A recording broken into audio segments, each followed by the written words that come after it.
All right. Hello, everybody. This is Philo, and with me, as always, is Madin and Kali. How are you guys doing, Madin, Kali? I'm good. I'm good. How are you, Philo? Very good, Kali. I'm doing good as well. All Philo. right. So, Hope the yeah, same for you. great. Great. So what we are doing today is we're gonna have callers in and have a discussion. But in particular, this stream was arranged by us, keeping Sean in mind. Sean joined a couple of streams back, and we had a couple of exchanges on the comment section. And what we realized was it was better for us to go live, have a discussion with Sean, and then maybe once we are done with Sean, I don't know how long it's gonna go for with Sean, but once we are done with Sean, maybe if there are other callers, we're gonna go and open the stream and then talk to other guys as well. So without any further ado, I'm gonna take Sean in. Hello, Sean. How are you doing? Hey, good, good. Hope you guys are doing well. All right. Yeah. Yes, we had a little bit back and forth between you and Madan actually on the comment section. So the realization over there, and in fact, when we spoke on the last stream as well, what we realized was it's better to have these conversation in the public spheres and just let everybody see what we are talking about, because otherwise in the comment section they are just buried down, nobody's gonna read it, and a lot of typing needs to be done and all that. So all that Yeah, effort goes for nada pretty much. So that was one of the thoughts. Basically, we realized that we should call you in and speak to you. So Madin, go ahead, take it over from here. Yeah, yeah. So before we go, sorry, Madin, just a moment. Okay. Before we go, Sean, how do you want us to do this? Do you want me to bring the comments up here, or you just gonna bring your questions in and then we respond to them, whichever way you're comfortable, basically. uh, for me, there was a couple things I want to talk to you guys about. Um, Mhm. the first thing we should probably do is go over the comments together and see what we're saying, and then talk about that. But at one point, I definitely want to talk about contingency argument with you guys, because I remember you guys saying previously that you found problems with it. I'd like to hear what your objections are to that. Okay. All right. So shall we bring the comments in then? Yeah, let's do that. And just wanted to note for the audience. I mean, we don't have an audience right now, but this stream will probably be viewed later on when people get the time and so on, which usually happens. So just want to give compliments for Sean for doing this and thank him for joining us, because he doesn't need to do this. He doesn't need to do that. He could have just easily have not attended, just ignored everything. But he's come here and he wants to have a discussion with us about it. So he's clearly interested. And hopefully, therefore, it should be a very sincere and productive conversation in good spirits. And yeah, so I'm looking forward to it. So yeah, if Philo, if you want to um, bring up the comments, we'll just take it in order.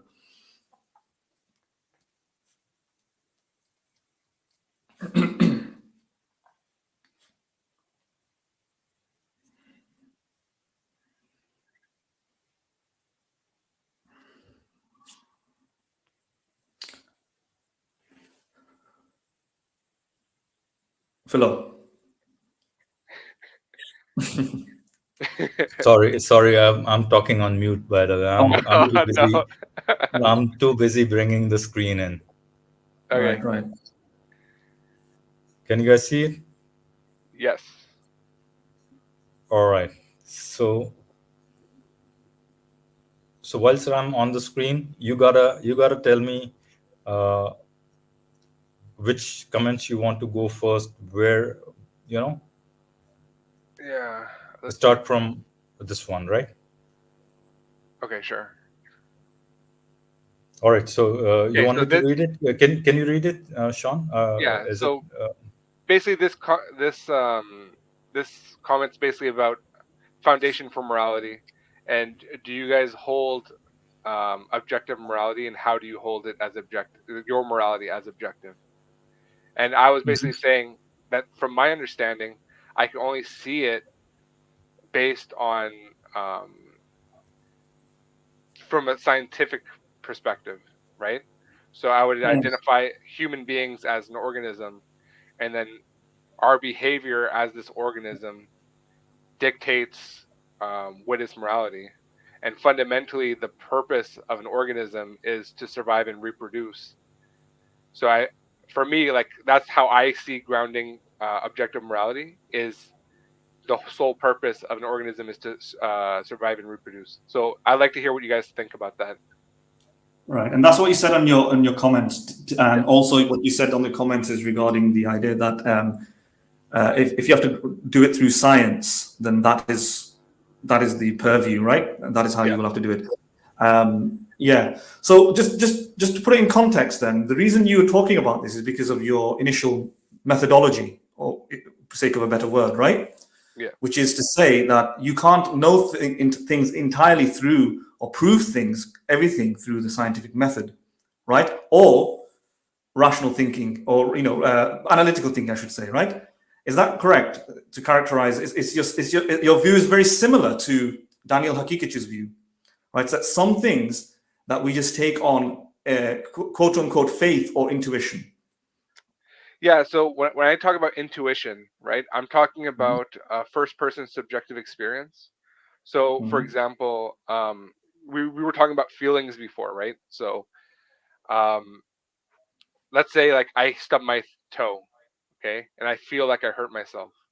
But what I would Mhm. say is intuitively, I know that that hurt. You know what I'm saying? Mhm. Or if I'm sad, um, like I lost somebody somebody close to me died, and I feel Right. sad. I know I'm experiencing sadness. You know what I mean? Okay. So my experience of sadness, this is not something that you could that's can be interrogated via science or um, uh, logic, right? This is something I intuitively know. I know it prior to science or logic. If a scientist told me and they did a brain scan on me and they said, "Hey, based on our scans, the neurotransmitters that are being produced in your brain, it appears that you don't feel sad right now." But I would Mhm. say I know intuitively that I do. So I would say that my intuition now overrules what the scientific results Mhm. are.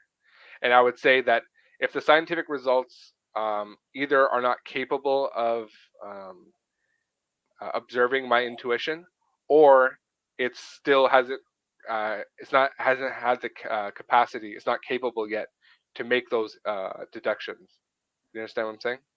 Right. Okay. Okay. Just to then clarify, because you did add a few other conditions before, right? Okay. Because you said that there has to be also like a universality to it, because that was also Hakikuchi's position, right? That it can be found in all universally all through all cultures and so on. One of the ways to detect this sort of intuitive sort of first-person perspective or subjectivity or whatever you want to call it is that it's inborn or innate. It comes from childhood, right? When you're an infant and so on, even they can realize it. I just want to clarify something though, because the word intuition is used differently in many different places, in different contexts by Yeah. different people, right? Yeah. Intuition in a different context can mean the following: an unanalyzed, unempirical, non-intellectual, non-propositional, non-scientific impulse, right? Where you just have this impulse towards something. It might be a claim to knowledge through that, right? Hmm. Now, is that something that your view resonates with? Kind of, sort of, I would say. So I would Mm. say like you could have strong intuitions and weaker intuitions, just like you could have stronger scientific evidence for something and weaker scientific Yeah. evidence for the same thing. So, like for example, if I look at a cup of no, that's not a good example. Let me think. It has no experience. It has basically there's no content to it. It's just an intuition, a It's a feeling that you priori. have It's a priori, basically. I would say it's outside of something. experience, right? Yeah, yeah. Beyond experience. Okay. And And so a part of that too. I'll say this yeah, when we're talking about universal, making it universal. So yeah, if I put if I stub my toe and it hurts, yeah. I experiencing the pain. I feel that I can also say that about you, that when you stub your toe the same way that I stubbed my toe, that it would Mm. hurt you just like it hurt me. Maybe not to the same degree because there might be some differences, but I would still say that that sort of experience it's likely for you. I'm Okay. I'm presupposing that you have a conscious experience as well, right? Yeah, yeah, So yeah. this is not something I could deduce logically You're or not doing it through scientifically. logic, yeah, or reason or something like that. Yeah. So what you're talking about there is the problem of other minds and the problem of consciousness, right? Okay. What I would be contesting, and I'll do that in a minute, is that it is indeed subject to reasoning, analysis, and observation of some sort, right? Yeah. But I just want to like organize it again, or keep this organized in the sense that that's one of the examples of intuition. But then you can make the argument, as Daniel did, that there are other things that you simply can't prove with the scientific method or analysis that we presuppose and we gain access through intuition, and we know these are pathways to knowledge, let's say, or he may not, or you may not use that language. You may not say it's pathway to knowledge. It's just there, right? And those things are, for example, the inductive principle, right? Hmm. Those things are other minds. Those things are the existence of an external world, right? Those things are the belief in a morality, right? Those things are the application of mathematics and the existence of mathematics.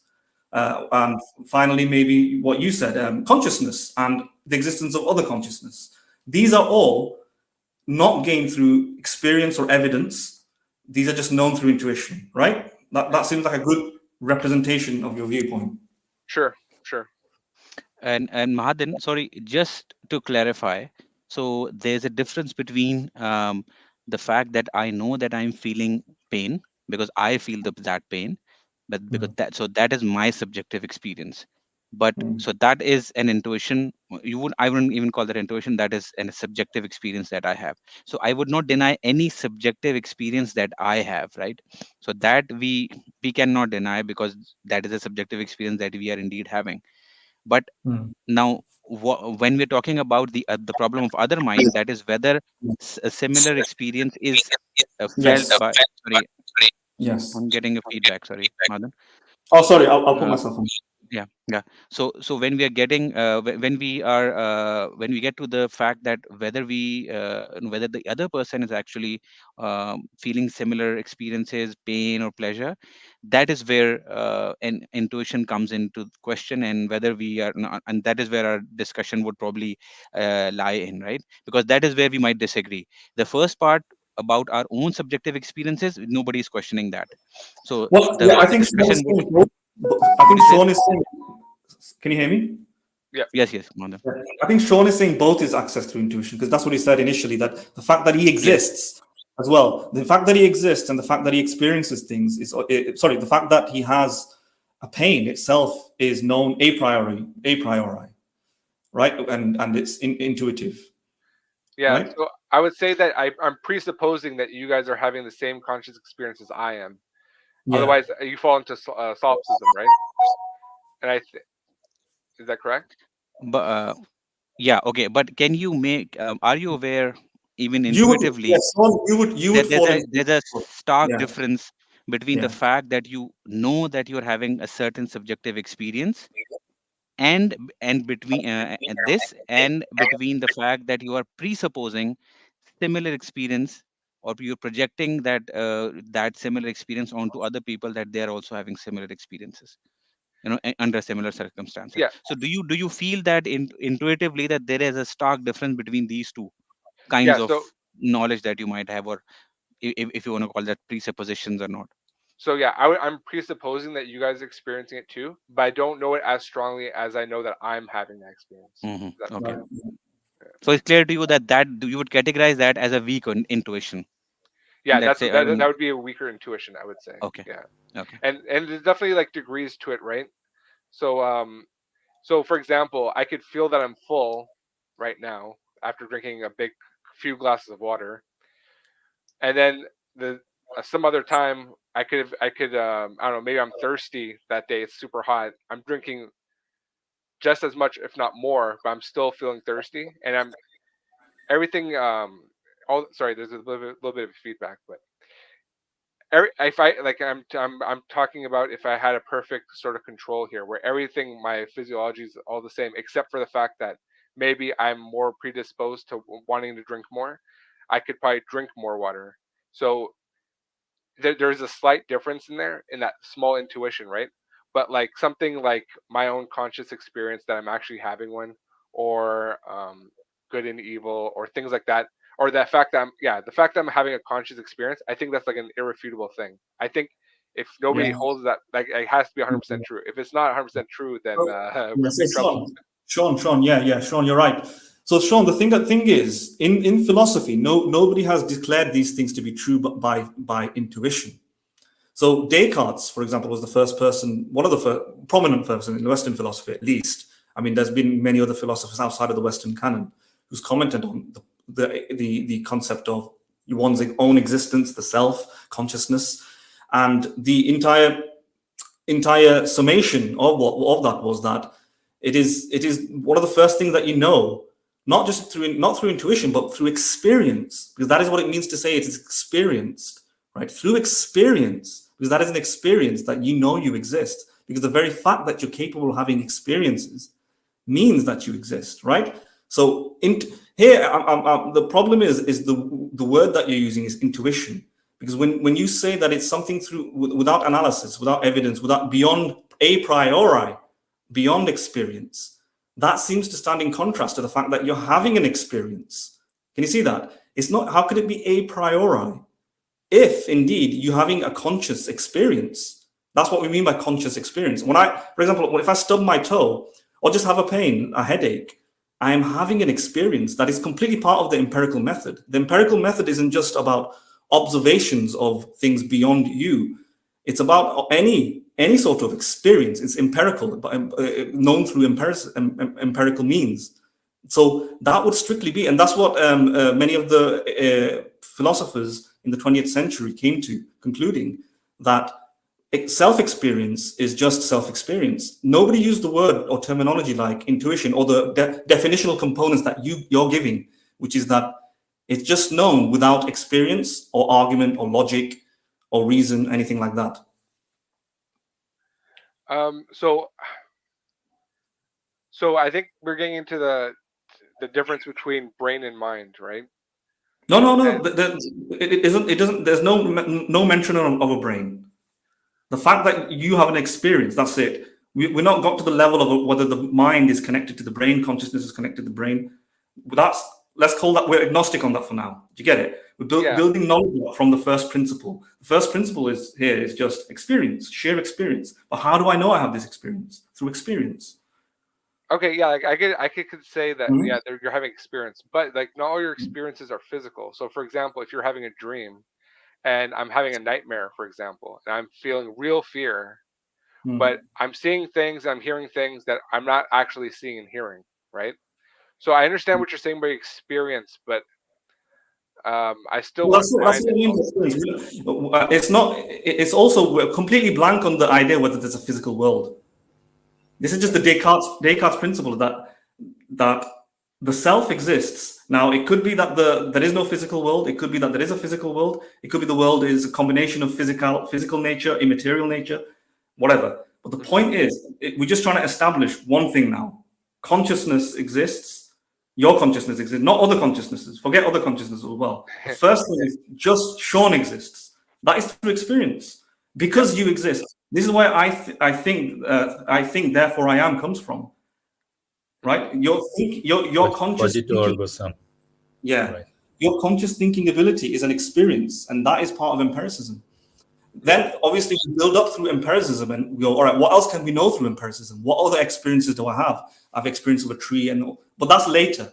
I just want to focus on this. This is genuinely why I call this knowledge gained through experience, knowledge of thyself. Oh, that's not the right expression, but knowledge of myself. I should try not to be Shakespeare here, but knowledge of myself.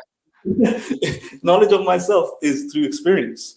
So I don't know if have you read any Descartes? Or I'm pretty sure in popular knowledge you've heard on Descartes, but have you read Meditations, for example? No, I haven't. Right, you may want to hear that, because in that he makes the argument that it's actually a combination of logic and experience, in the sense that what Descartes basically does in essence, he questions the existence of the external world. He thinks, right, everything else can be false. For example, I might have an experience with an apple. I might have an experience with a piano. I might have experience with Mahdi. Let's say you're Sean. Sean is having an experience with Mahdi and Kylie and so on. But all of that can be a figment of your imagination. right? It could all be false. Just as in Yeah, a dream, yeah, it could for be a example. dream, right? Exactly. So he thought all that knowledge of the external world and so on is uncertain and can be entirely and completely, utterly false. You could be a brain in a vat, or like a conscious experience in the matrix, like machine, right? And all of that can be false. But then he questioned, what about the mind? What about you? Can Sean be false? Can you just not exist?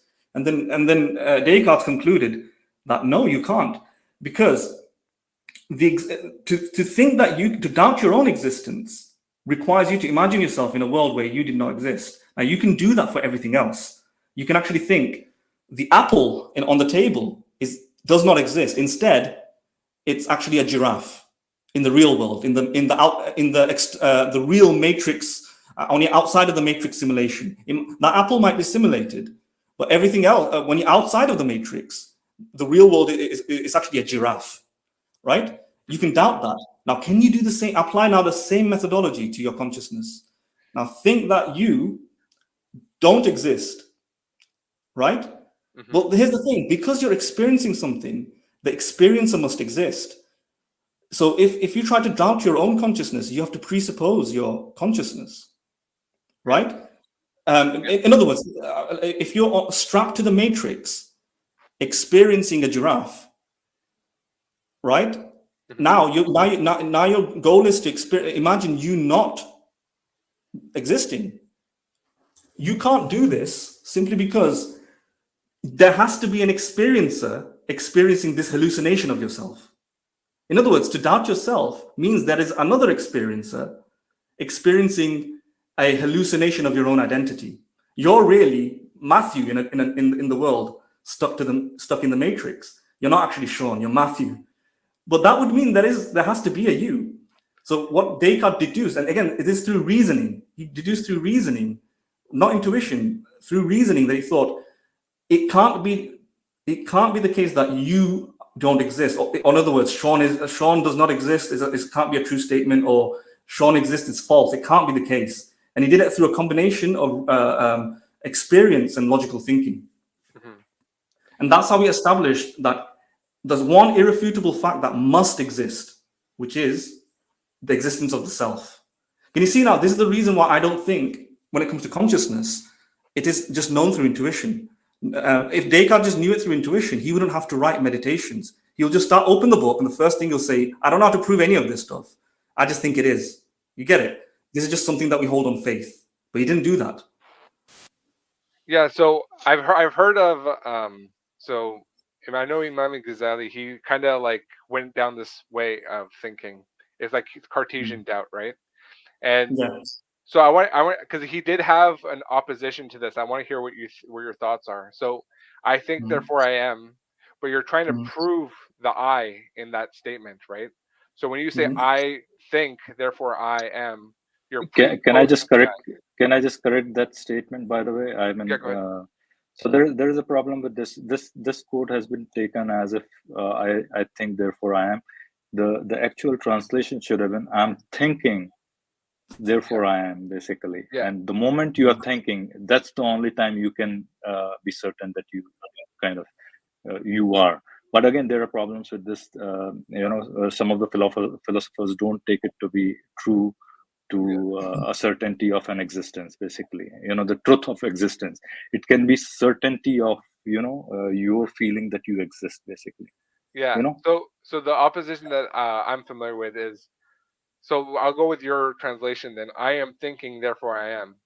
So they say that if you're trying to use if you're trying to prove the I in this statement, then you're presupposing it in the initial phrase. So the best you could do is, I am thinking, therefore there is thinking, and then you have to go to another stage of doubt. And then Ghazali he just says there can be no doubt that there is existence. And then he says that there is an objective existence and then a subjective existence. What are your thoughts on that? Right. So first of all, I think the maxim, I think therefore I am, I just use it as a hyperbole, right? So when I just say it like to link it to Descartes. In other words, Descartes' argument doesn't have to be circular. if phrased properly, right? So it could be like, if there, you can, what you can do is abandon all of that and just follow my method of doubt, which is Descartes' reasoning. So the method of doubt, that it's not my method of doubt, it's Descartes really. Descartes' method of doubt, where he tried to doubt everything, that is a process, and through that process he comes to the realization, and that can be premise based, right? Now I might not be able to formulate it on live in forms of premises, right?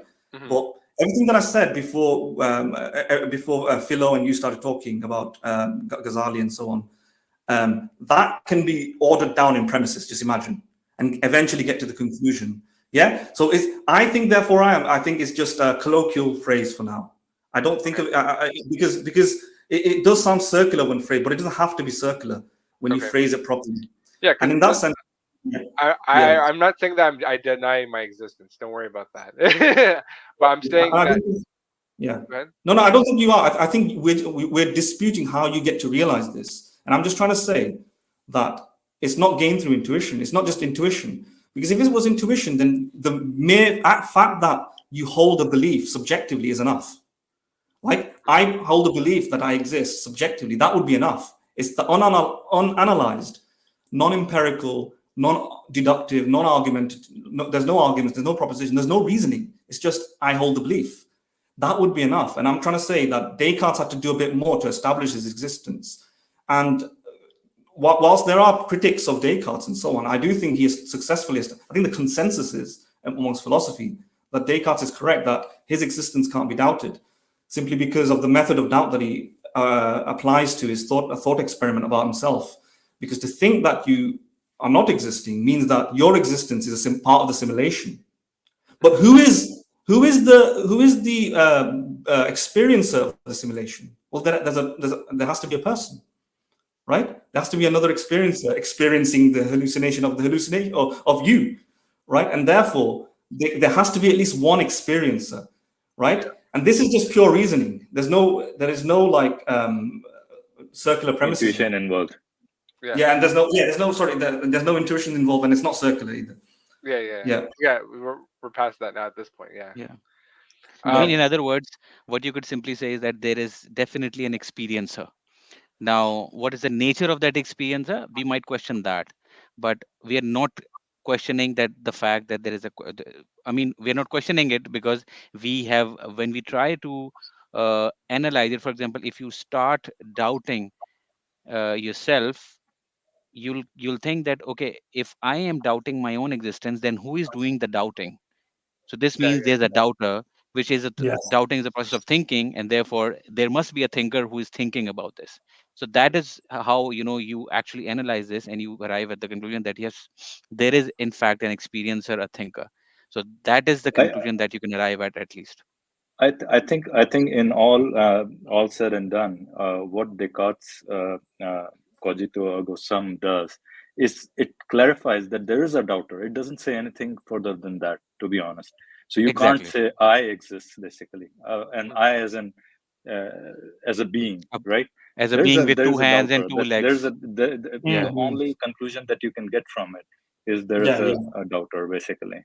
Yeah, basically, if you're in the matrix, you could simply be like a Brain in a vat. yeah, Brain in a brain, vat. or like a part of a computer hologram or whatever. I don't know. And you may Whatever, not even yeah. be human. You may not. You might be. This might be an illusion that you're a human called Sean when you're actually like a little robot, created by AI. I'm just saying. I mean, we're Right. not entertaining these as real possibilities. We're just saying that this is. No, but- Just to understand that is what all Descartes established. He didn't go beyond Right, that. that's the implication of Descartes' method, at least from the meditations two, basically. So in meditations one, all he does is doubts. Okay, if I can doubt this, I can throw away it as a real thing. If I can doubt this, I can throw away as a real thing.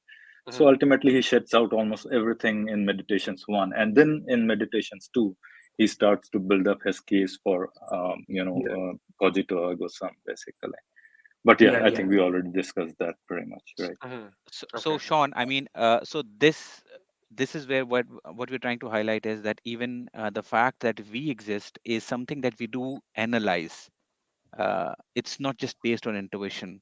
So now, when it comes to other facts, well, we could analyze, and we probably do analyze the other, uh, what we think we know intuitively, or our other beliefs that exist in us.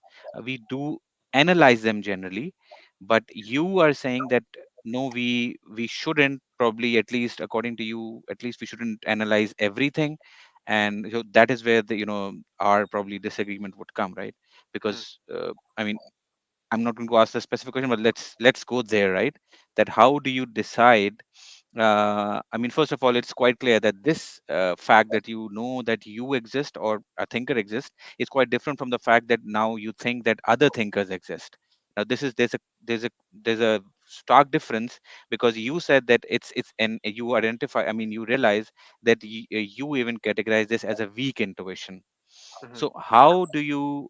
I mean, when you categorize something as weak intuition, what do you do with that sort of intuition? Do you analyze this? Do you just continue believing that? Because we do have a lot of weak intuition, if I use your terminology.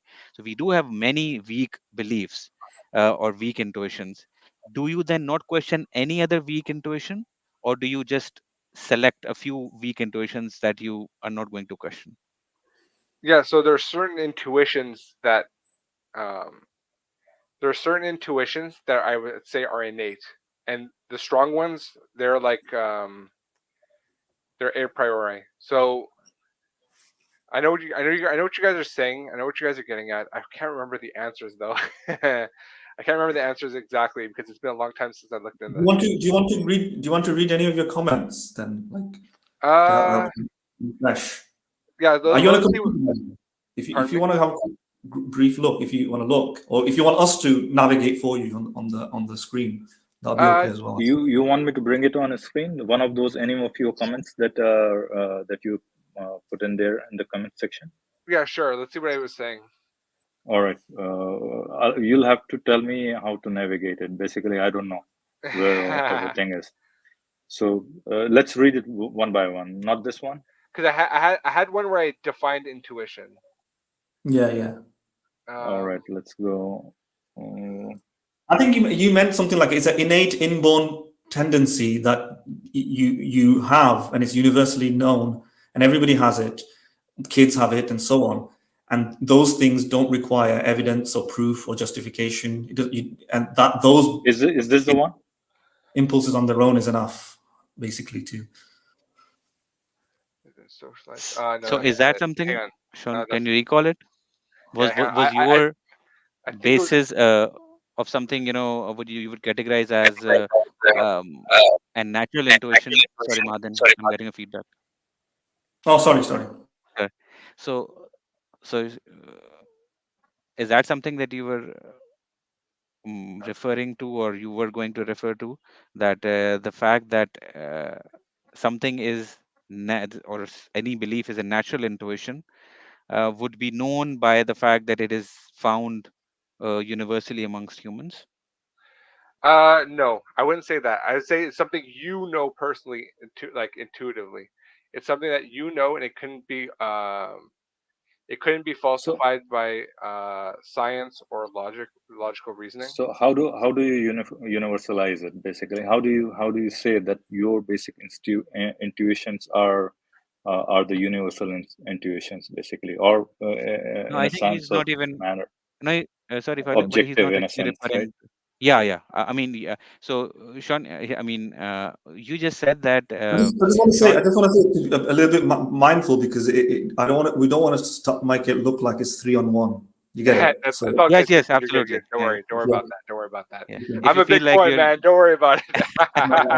What I suggest doing over here, Martin, is whenever any one of us, because you're doing most of the talking and you should, but whenever each one of us speaks, Sean gets the time to respond. Okay, so Yes. absolutely. If we do, I found the comment under the video, so I can just read it out to you guys, and then I'll kind of clarify. Okay, my epistemology is you can know things intuitively, logically, or empirically. This is from strongest to weakest. So I think intuition I actually think grounds logic and empiricism in that order. uh, I got it on the screen, by the way. Yes. You got it? Okay. Yeah. Okay, I'll keep going then. Uh, Intuition is knowledge that can't be acquired by science or philosophy. Its basis is a first-person subjective experience, things that we know with absolute certainty that doesn't require logical or empirical evidence. Examples include knowledge that I make choices, so that the fact that you have a will, purpose of life, knowing that there is good and evil, knowledge that I exist, the feelings that I experience, and knowing that I am having a first person subjective experience and that I am conscious.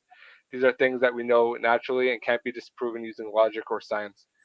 An example is some of these atheists include physicists affirm. Okay, yeah, so don't worry about that.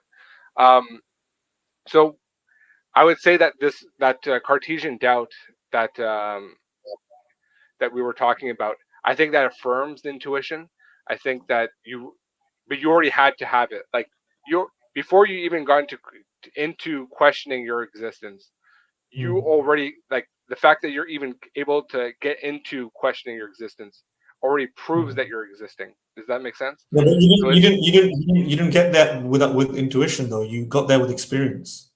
You got there with experience, and then you started questioning whether or not that experience can be doubted, right? So yeah, by doubt means that can it be false? That's all.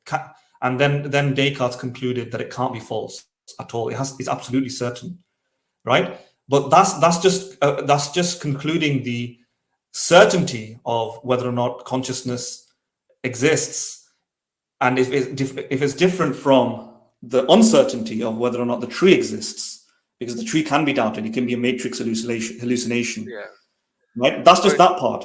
But okay, the fact that you have a conscious experience, that was the first point. Remember, we talked about that. The yeah, fact that yeah, you yeah, have a conscious is experience. It's not still not intuition. That's yeah. where So I disagree. yeah, Yeah. yeah. No. So I think I know what the problem is here. Then, so the problem is okay. Yeah, the first person subjective experience is your like that is intuition. I'm comparing those as the same, and I'm making a distinction between that and empiricism. Whereas empiricism is you're engaging with the world that you're in, right? You're engaging with reality Yeah. Well, that's what I'm saying. That through your senses. empiricism, it depends how you broadly you define empiricism, Yeah, yeah, yeah, right? yeah, yeah. Empiricism is, That's the hang up here. That's the hang up here. yeah, exactly. So first, John Locke talked about empiricism, and you know everything through experience. Even Bishop Berkeley, if you know, he was an idealist, similar to solipsism. He thought only ideas exist, minds exist, and the rest of the world is immaterial. It's in fact there is no physical world. It's just minds experiencing things. Yeah, Again, they were all empiricists. yeah, Berkeley was an empiricist, but he was an idealist philosopher. He did not think the physical world existed, but he was an empiricist because he thought everything is known through consciousness. yeah, And that's what is consciousness? It's an experience, right? yeah, So can you see what I'm saying? This is how the word empiricism kind of was developed, and that's how it's used. I think you mean by empiricism is things beyond your consciousness, like the objects that exist in the seeming physical world, right? yeah, yeah, yeah, yeah. Yeah, Yeah, but sorry. yeah, Yeah, my understanding Anything, of empiricism is like not really a philosophical one. So I think that's I where the mean, hang up is. anything. I think can we, if I use the general understanding of just guess what you mean by empiricism would be that anything that we experience through our senses, what we consider our senses, right? And yeah, so that whatever we gather through that, and then we might infer something. It's not something that we are just going to look at it directly, but we could infer it even. But anything that we experience through our senses, any information, any outside information that we get through our senses is something that you would call empiricism, right? Yeah, so my definition of empiricism is basically science. Like you're studying patterns and regularities in the real world. That's what empiricism is. So and Well, I would say this is why the sorry. intuition is grounding your empiricism, is because you require a mind, you require the experience that observation, that experience, right? So that's why I'm making a distinction between the two. You see, and I think that I don't know if you guys are familiar with Berkeley's triangle. With basically, I have a triangle, and there's an objective property to it, which is a shape with three sides with angles yeah, that add up to a certain amount. yeah, But for me to experience a triangle, I had to have some sort of subjective property to it. So, for example, a color to it, right? So I understand that. I understand that when you're engaging with the world, there's always Mm, going to be a degree of subjectivity to it, right? mm, mhm. So Yeah, yeah. So Berkeley what thought that the entire world was the figment of his subjective creation. It was yeah, he was an idealist, and the idealist doesn't mean, for example, he believes in a universal utopia or something. It just means ideas. yeah, He believes that the world is made up of ideas of the mind. But he was an empiricist in the sense that everything is known through sensory perception, right? Now you're saying that conscious experience, the sensory perception in the first place, or something, or is known intuitively. But he thought, just like Descartes, he thought that was an experience. It was not intuition. Again, it was not um, a empirical argument or unanalyzed. Again, we need to know what we mean by unanalyzed and what we mean by just faith and yeah. yeah, So I'll tell you. I'll give you an example. So if I have a yeah. glass of sorry, if I have a glass of water, okay, and I'm analyzing the water, okay, and I'm telling you there's hydrogen and oxygen atoms in this water. It's this percent water and this percent maybe sodium chloride or other salts or whatever. And I check the temperature. I could tell you the temperature. These are all this is all empirical. This is an empirical investigation, okay. But now when I Mhm. taste water and I feel the coolness on my tongue, that this is intuition. This is what I'm calling intuition. So that experience, Okay. I'm including that in my intuition. You see, Okay. So, so like, that's my distinction between the two. right, right. So, here again, both are known through experience, though. That's what Locke Berkeley thought. They thought both the experience of the water is through sight and so on, and the fact that you have sight, and is an experience itself. The fact that you have hearing, that's an experience itself, and the fact that when you drink the water, you're having an experience of holding an object and you can feel the object. That's an experience as well. So Yeah, there's no real. These are all observed. These are all part of the observational world, broadly speaking. hmm And in other words, Sensory perceptions they are. yeah, yeah. If yeah, you grab the water and you didn't feel anything, then that would be false. The only reason you know this is through experience. It's not as though you just it was inborn. Um, yeah. exactly. But there's certain. But I'm saying is I'm making a distinction that there are certain aspects that I don't know about this water, right? So when I taste the water, when I have it in my mouth, I know innately that this water is cool or this water is super hot. But if Yeah, I'm just looking at it and I have it sitting yeah, here on my desk and I'm looking at it, I don't know anything. Now I have to rely on empiricism. Now I have to get a thermometer and check the temperature. Like that, knowing the temperature of this water, knowing the content of this water, this is something yeah. that's outside of my Yeah. subjective experience, right? But Okay, so okay. I think like what I'm saying is my intuition is my subjective experience. They're package deal here. So I agree with you that you can't know things through experience, but I'm saying that there's certain things that it's like direct mindful experience. That's what I'm talking about when I'm talking about intuition. Okay, so just to I'm looking, just going through your comment. Um, Mhm. so if you do realize that, so let's call it intuition, right? So Okay. the fact that you experience something, or you know that you exist, let's call it intuition for now. Okay. And but you are categorizing some other things into as intuition as well, like for example the other minds as well. I'm getting a feedback, Mahadan. One second.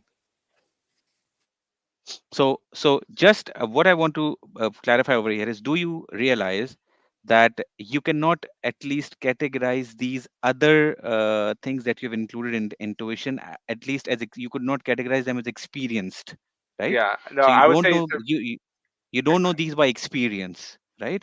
mhm. You don't know the fact that we have the similar feelings, or through experience. You know them intuitively, but you don't know them through experience. But the fact that you exist, you know that by experience. The fact that you could feel that coolness on your tongue, that was an experience, and you know that by experience. So you're able to make that distinction, right? You know this clear distinction between those intuitions and the one that you directly experience. The Yeah. other ones are not experienced by you directly. Those are just something that are your beliefs. Yeah. Okay. Do Yeah. you So do you like other minds would be a presupposition. It's not something I know Yeah, exactly. yeah. Yeah. It wouldn't Yeah. be Yeah. an experience, right? Yeah. It Yeah. wouldn't be an Okay. intuitive thing. Yeah. Yeah. Sure. Exactly. Okay. Okay. Yeah. I just get a little bit confused because why wouldn't you call that? I thought that's what that. So basically, from your comments, I gathered that you would, just like Daniel would, he would call that an intuition or the minds. So it's a little bit different. Maybe because you're thinking about it again live, it's getting a little bit muddled, right? Yeah. Um, Maybe. yeah, no, no, I just spend more time thinking about it. I think. I That, see. Maybe. My only, because I think your position, at least when you were commenting here, was closer to Daniel's. It wasn't yeah. what you were saying as in like an initial subjective experience per se, right? It Yeah. was more like, and this is Daniel's position is very similar to Alvin Plantinga's position, right? There are certain things that we just take on an act of faith, right? Mhm. And those things don't need justification or knowledge in the sense of the scientific method or through analysis. And in philosophy, something called the synthetic and analytical distinction. Not you don't need it through observation, which is synthetic truths, and you don't get it through like logical deductions or analysis of concepts and definitions like math. Yeah, in fact, math is something that you just know through intuition. You can't justify math, right? Mhm. That's how he kind of uses it, and he has an additional thing that he adds to it, which is different from Alvin Plantinga. He says that it has to be kind of universal and it has to be cross cultural, cross continent. Babies also have it. So when you look into the children's minds and so on, they may hold certain beliefs, and those are the ones that we can say is those are the intuitions, and they don't need proof in themselves, right? Everything else may need proof. You might need to prove, for example, whether gravity works, whether evolution is true or false, but you don't need to prove induction. You don't need to prove logic. You don't need to prove math. You don't need to prove the existence of other minds, time, the external world, right? So that's a bit different from what you're saying. I think today on this stream, your definition. I think you wanted it to be like how you've written it. I think you've kind of gone off course a little bit. Um, yeah, because it wasn't like that. That's why otherwise, that just like Kylie pointed out, um, the other minds, based on what you're saying, things that are my experience, other minds should not be part of that. That should Yeah. be that should require independent argument. But you said you just presuppose it. Yeah. Wouldn't you prefer to say I presuppose it through intuition and that's fair, and I don't need to prove that? I think that would be closer to Hakikachu's position. Well, I think what Hakikachu is doing during the debate. Sorry, I'm getting feedback. Oh, Uh, sorry. Let me. I think what Hikichu is doing during the debate is he's trying to appeal to the individual themselves. You know what I'm saying?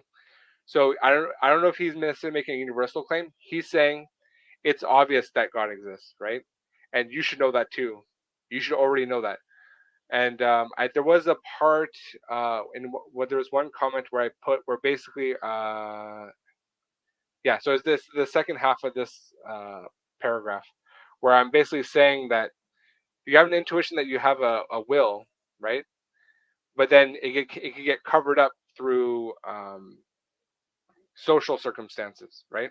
So I gave the example of the one atheist I had a conversation with, and how he's denying that he has a will, that he's denying that he's made choices, and that he thinks that his behavior is all deterministic, right? But I would say that he didn't have that innate belief before that.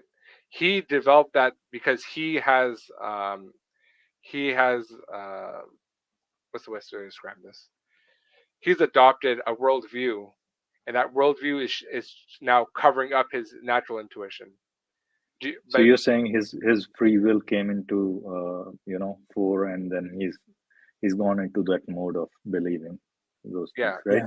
Yeah. yeah, So and that's what we're saying with that's what Daniel is kind of saying, where he says you had a natural predisposition to believe in God.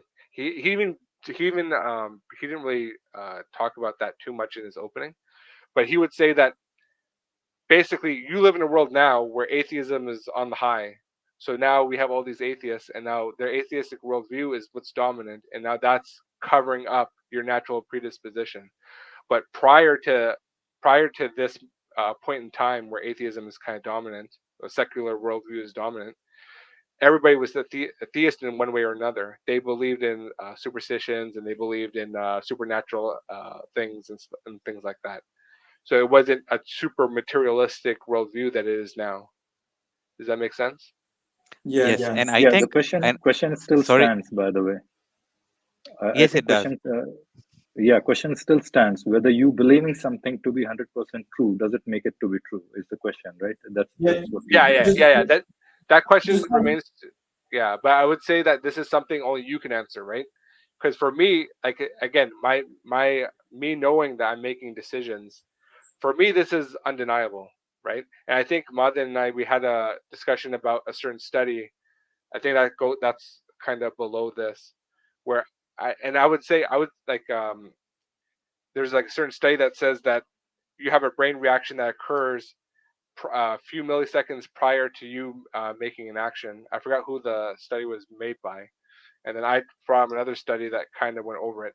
But if I were to steelman that position, if I said you could have all the top scientists in the world and they all have 100% certainty in their study that says that you don't have free will, but I'm experiencing free will, I would just laugh in their faces.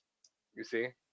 okay. So let me just say something regarding some of the stuff that you said. So the Okay. first thing is when you said Hakikuchi doesn't want to universalize, I do think he wants to universalize it because that's why using cross-cultural studies to show, for example, even in Japan, people are born with God belief. So he's saying that these things are universal. Otherwise, you won't be able to say, for example, I, you I, believe I in, I yeah. think he's So I think he's using that to support it, but I don't think that's the main thrust of his argument. I think even in the opening, I don't even think he even brought anything like that up.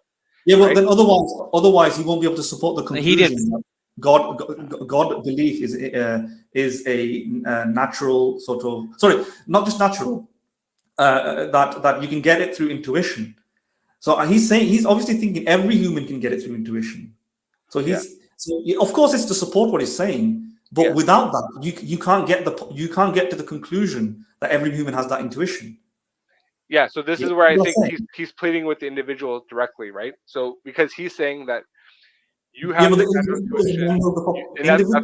that's why he's getting into the different Right. ways of knowing, right? Intuitive and Yeah. yes, Yes, sorry. but Sean, a very important question would then arise. That is Daniel saying that every intuition that every person has, they should not question it at all? Is that what he's saying? Because if you ignore the part of the universal the argument from universality, Exactly. the studies that he mentioned, then the argument would be that the argument would mean that Daniel is saying that whatever intuition you have, whatever you know intuitively, you should never question it. That Uh, is what it would mean. yeah. So I think, but he's speaking about a particular intuition, and he's holding it as a strong intuition. And again, I think so. This is the this we can get into what his intentions were with the debate, because I think when you have a debate like this. We don't need to discuss intentions. No, that's fine. We don't need to discuss intentions right now. What we Mhm. are what we're discussing is right now with you what you understood from his argument, and do you agree with that? So you said that he does not bring up universality as an argument, or he just brought it up as to support it, Yeah. or and that we could ignore it. What I'm saying is that if you're going to ignore that part, then you're going to end up with a very strange argument, which would be that Daniel's argument was, according to your understanding, that whatever a person strongly, let's say, according to what you just said, strongly intuitively believes, he should never question that belief. Well, Do it's you agree with that line of reasoning? uh kind of sort of, because here's the thing. My intuition of do I have choice? I'm saying that's not really something that's questionable. You see, like how could it be that it's not my choice? Because I'm having experience. It's like You saying mean when free will? You mean free yeah, will? yeah. Okay. So like for example, if I'm have a flame and I put my hand in the fire and it hurts, I know Mm. that it hurt. I know, but Sean, How can you question it? You know what I'm just saying? to emphasize what Kylie is saying, I know I'm sorry for interrupting you. Yeah, Just go to ahead. emphasize, what he's saying is that if there was no universal intuition towards these things, then the intuitions regard in relation to free will be diverse and wide ranging. So that means in a population of humans, maybe 50% of humans will hold an intuition from birth, let's say, that there is free will and they're freely doing things through choice. Maybe the other 50% will hold no intuitions to other. They'll feel like they're zombies, right? Deterministic zombies, right? Mhm. So if it was the case that Daniel Hakikichu's argument is just saying to the individual, we should accept things that are just we intuitively feel, then it would mean 50% of the human population will be hard determinists. And then 50% of the population will be like libertarians for free will. They believe in free will. They should believe in free will. But what Kyle is saying, obviously, that's not what Hakikichu wants to make a conclusion on. He wants to make the conclusion that is a universal intuition towards God or free will, induction, whatever. You see what I'm saying? Yeah. So I think Yeah. he's making that blanket statement, and then he's telling you directly that, do you affirm this or not? Think about it, right? That's what I think that's where he's getting at when he says that. Um, And But I it, had told you, and I mhm. mentioned, I mean, that's what we are saying. The argument does not stand without the aspect of universality. We are going to Yeah. discuss about the universality of it, but what we are saying is that you have to at least accept that without the universality point that he was making, the argument would be very strange, and then it would lead you to very strange conclusions. Are you ready to stand by those conclusions? Yeah. No, Can I I can I add one can I go add ahead. one more thing to that? let Sean talk. I know because we are. I don't want Sure. to, Sure. No, go give ahead, Paolo. extreme. Go ahead. Go ahead, Paolo. All right. So one thing I wanted to say was we have been talking about intuitions all the way, through. And the one thing that I want to discuss, and probably not still not digress from the topic, is that what what are these intuitions basically? How do you come about saying that these are innate intuitions and not just acquired intuitions, basically? And that's my question to Sean, basically.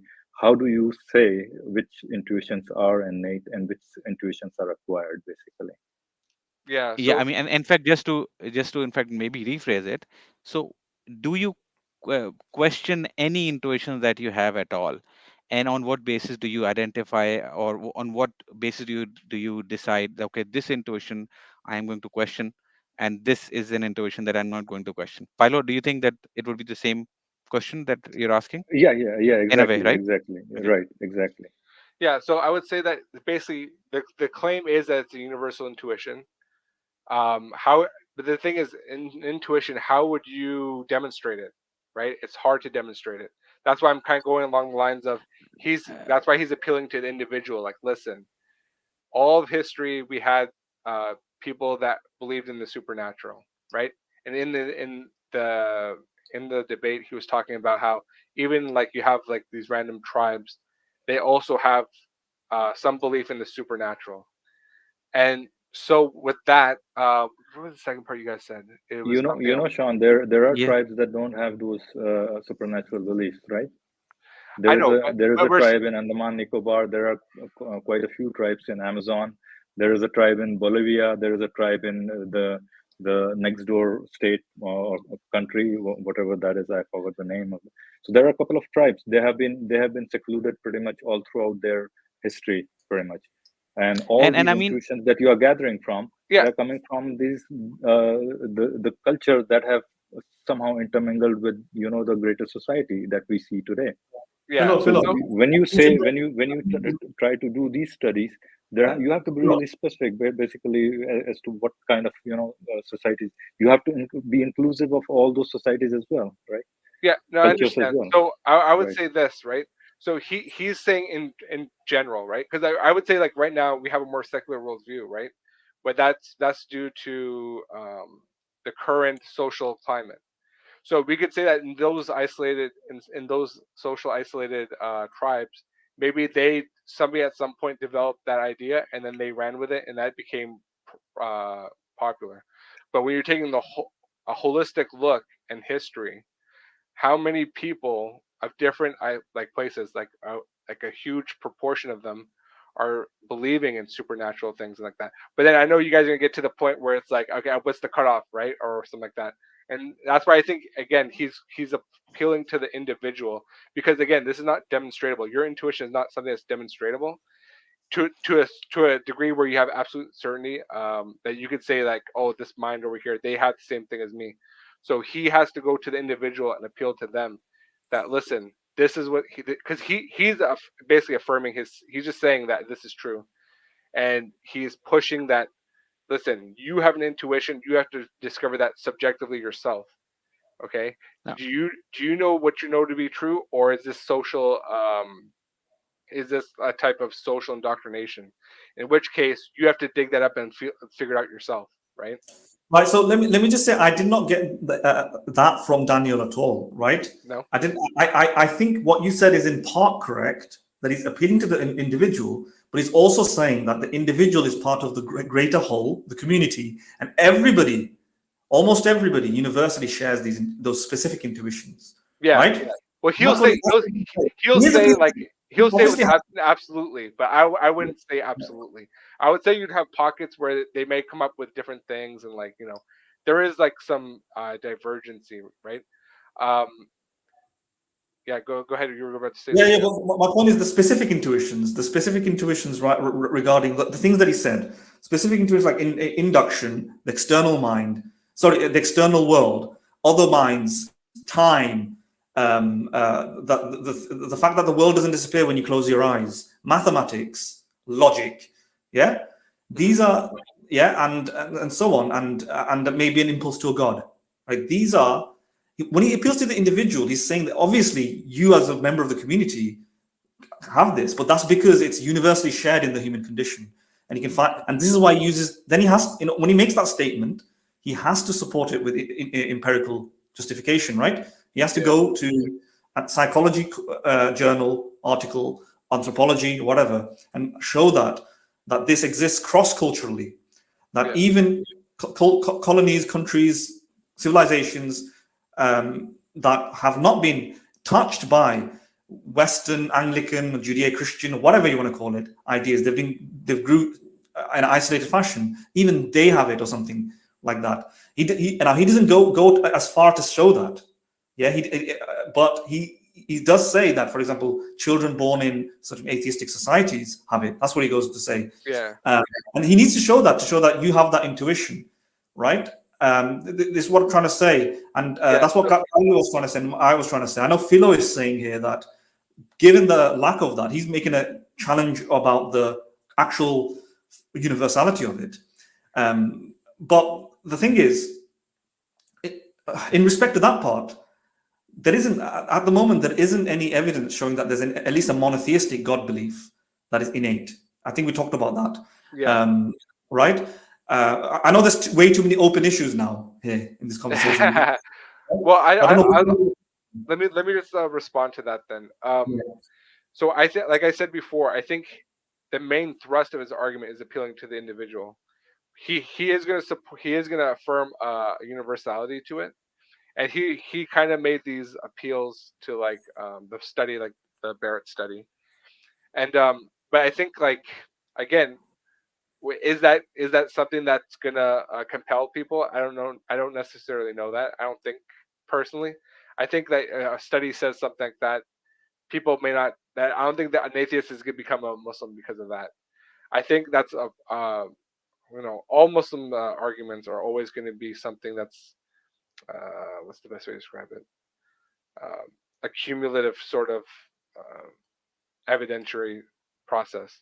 So I think, again, with him, I think he's just trying to get people to think intuitively and think of that as, one way of knowing things.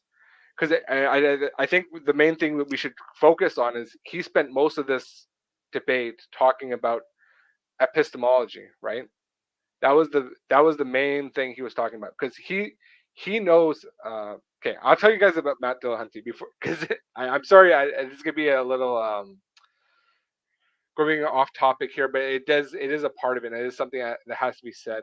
Like Matt Dillahunty and the atheists that follow him, their epistemology is something that you can't argue against. So, for what I mean by this is, he always goes into debates where it's proof of God. Is there evidence for God? And in one of the latest debates he has, is there good evidence for God? And he always appeals to something demonstrable. And this is something that all his followers affirm. They need physical proof of God, right? And what Daniel is trying to do is he's trying to get you to think intuitively and not just think materialistically. And I think Madin, in one of your at one point you were talking about a square in the mind and how you could picture a square and four sides and it have these angles and all this stuff. And I think this was talking about Matt Dillahunty's epistemology.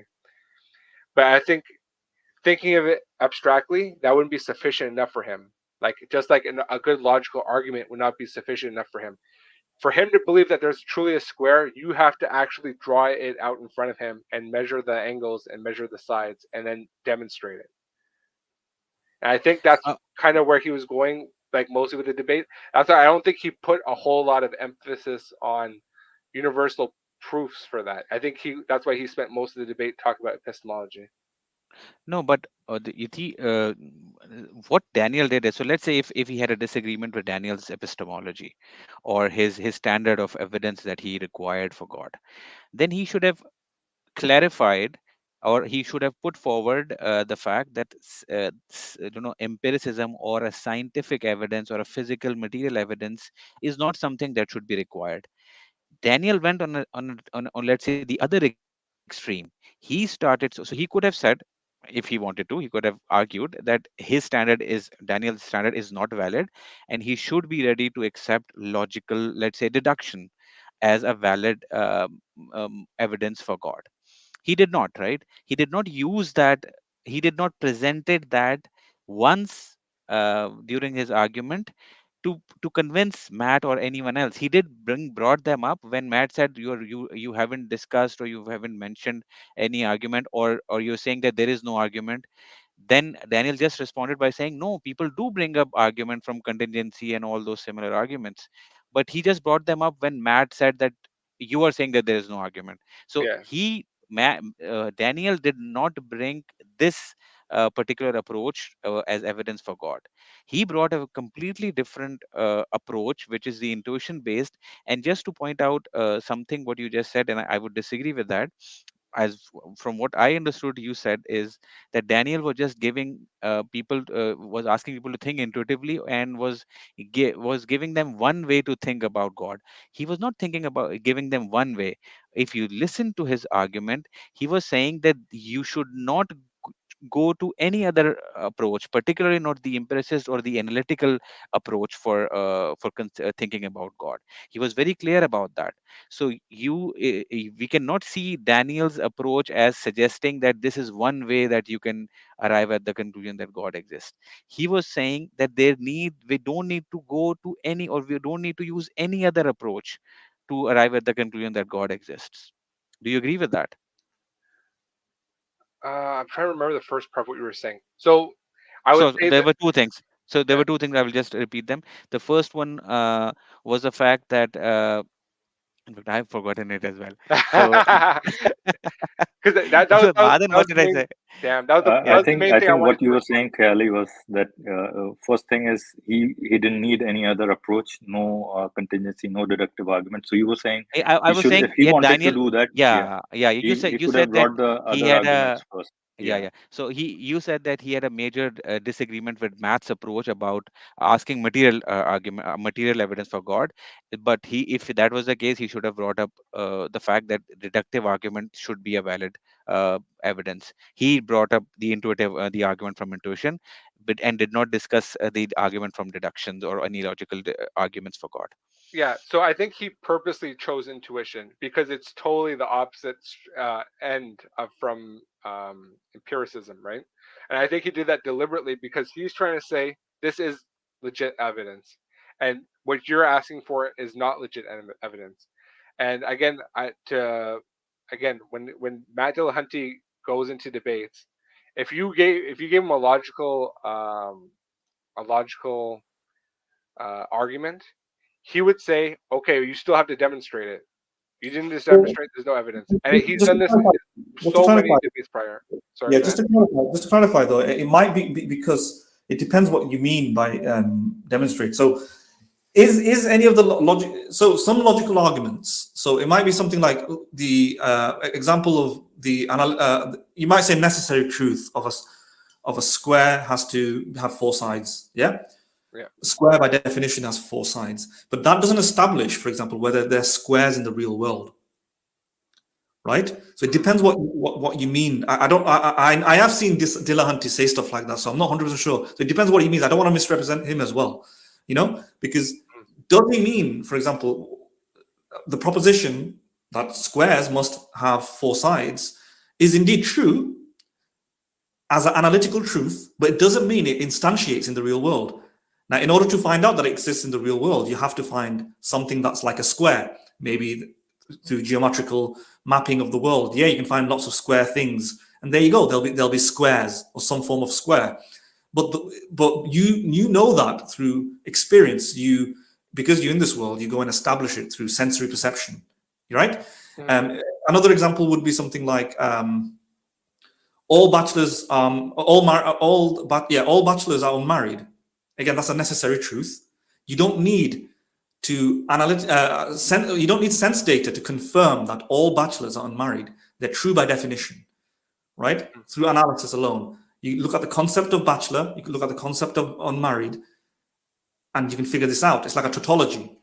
Yeah. But it could have been the case that, for example, in the future, if let's say the human race has been extinct, I know you don't necessarily believe that, maybe, but in principle, humans didn't exist, or even predating humans, human existence, there weren't any there weren't any unmarried people, there weren't any bachelors, because there was no humans and there's no persons, right? At least on earthly persons in this earth, and in that sense, in order to confirm that there is a married bachelor.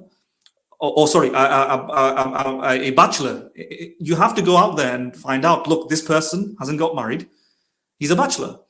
You see what I'm saying? So, which one is he using? I want to be sure that he's actually using it to say that the fact that it's an analytical truth is not the case. The fact that a married bachelor is true, that I can only know this through that definition, is not the case. I need to actually go out there and find out. Hey, are you married? Are you unmarried? All right, let me just check if you're a bachelor then as well, right? Yeah. And that's the thing. I think in a debate, for example, he has said that basically that there are no married bachelors. Okay, now let me go into the world and see. It appears that every married person I see is not a bachelor, and every bachelor I find is not married. That he literally says stuff like that. Even in this debate, I think he said something like along those lines, where I believe this is true, but now I have to seek it out in the real world. Like I think in this debate he literally said that. I can't remember. It's been a long time since I've seen the debate, but he has said stuff like that in the past for sure. So, but the thing is, with this view, it's kind of an ambiguous view. I'll tell you why. Because in order to understand, to some extent, a square has four sides, or a bachelor is an unmarried person, you do need initial understandings of the world. Once you grasp that, then you can make a generalization that all unmarried people are bachelors, or bachelors are unmarried, right? And you can say that this is true by definition. Therefore, I don't need any further empirical. It's not the case that science will one day show, hey, look, there's an exception to our rule, right? Here's a unmarried person who's also married. Here's a bachelor who's also married. It's never going to happen, right?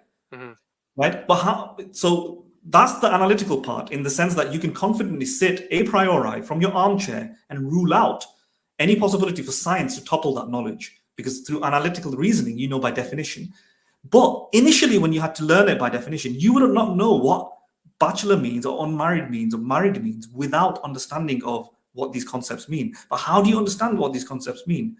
Through some real world analysis, right? You won't get the concept of what is a married? What does a married? You need an institution that defines marriage in the world, like the law. Yeah, you need the parliament, the I don't know, the governmental structures. And then they need to define, this is what married means. You need humans, and then you go, all right, it means a human who's not, legally engaged together, legally in this union that's recognized by law as, and we call that marriage, right? As a romantic, sexual, whatever relationship. You need to know that, right? But that requires some understanding of the world. You can't just know this in a blank slate without any world. Can you see that? Maybe that's what he means. Maybe that's what he means. I'm just trying to think now, because I've not heard Matt Dillahunty properly since 2012. I stopped watching him. But I don't know. I don't know what his latest things are. Because he would say, all right, guys, can I interrupt Sean you for a moment? I think I want because we're saying a lot. Let Sean talk. Then I yeah. suggest. I'm not saying anything. I'm just saying we need to move forward. All right. Okay. Yeah, no right. problem. Quickly, because otherwise we're gonna stuck here. Yeah, All yeah. right, Sean, your turn. So I would say that what he does is I know exactly what you're saying. He would say that through your experience, you know what marriage is. Through your experience, you know what a bachelor is. Okay, fine. Now you're putting this together. Now you have a married bachelor. Now I need further analysis to make sure that this is not true. Like he literally says stuff like that. Now I may be mistaken and maybe I'm misrepresenting him, but I'm pretty sure even in this debate he said something like that, and I've seen it in other debates. And as long as I'm not remembering, which is possible, but I'm pretty sure that that's the sort of like way he thinks, where he'll say like every claim has to be observed now. Like if you have a square, it's not sufficient that you could compose it abstractly in your mind. You have to literally find it outside in the real world to determine that. Even though you know that sides can exist, you know that they could be joined, you know that there are angles, you can know all those things, and based off that, determine that there's a square in your mind. He says you need further analysis of the real world and figure out is there squares in the real world before you could say that they're true. So let me just say that. Mahadan? Sorry. What I want to say is, so instead of trying to deduce or trying to understand what Daniel's intention was, or maybe what Matt's intention was, because I think that would be a bit irrelevant to our discussion. What I think should be relevant is whether you agree with what Daniel's agreement was, because we are not discussing Matt's agreement right now, because he didn't present any argument, right? Matt was just discussing, he just gave a general case of atheism probably.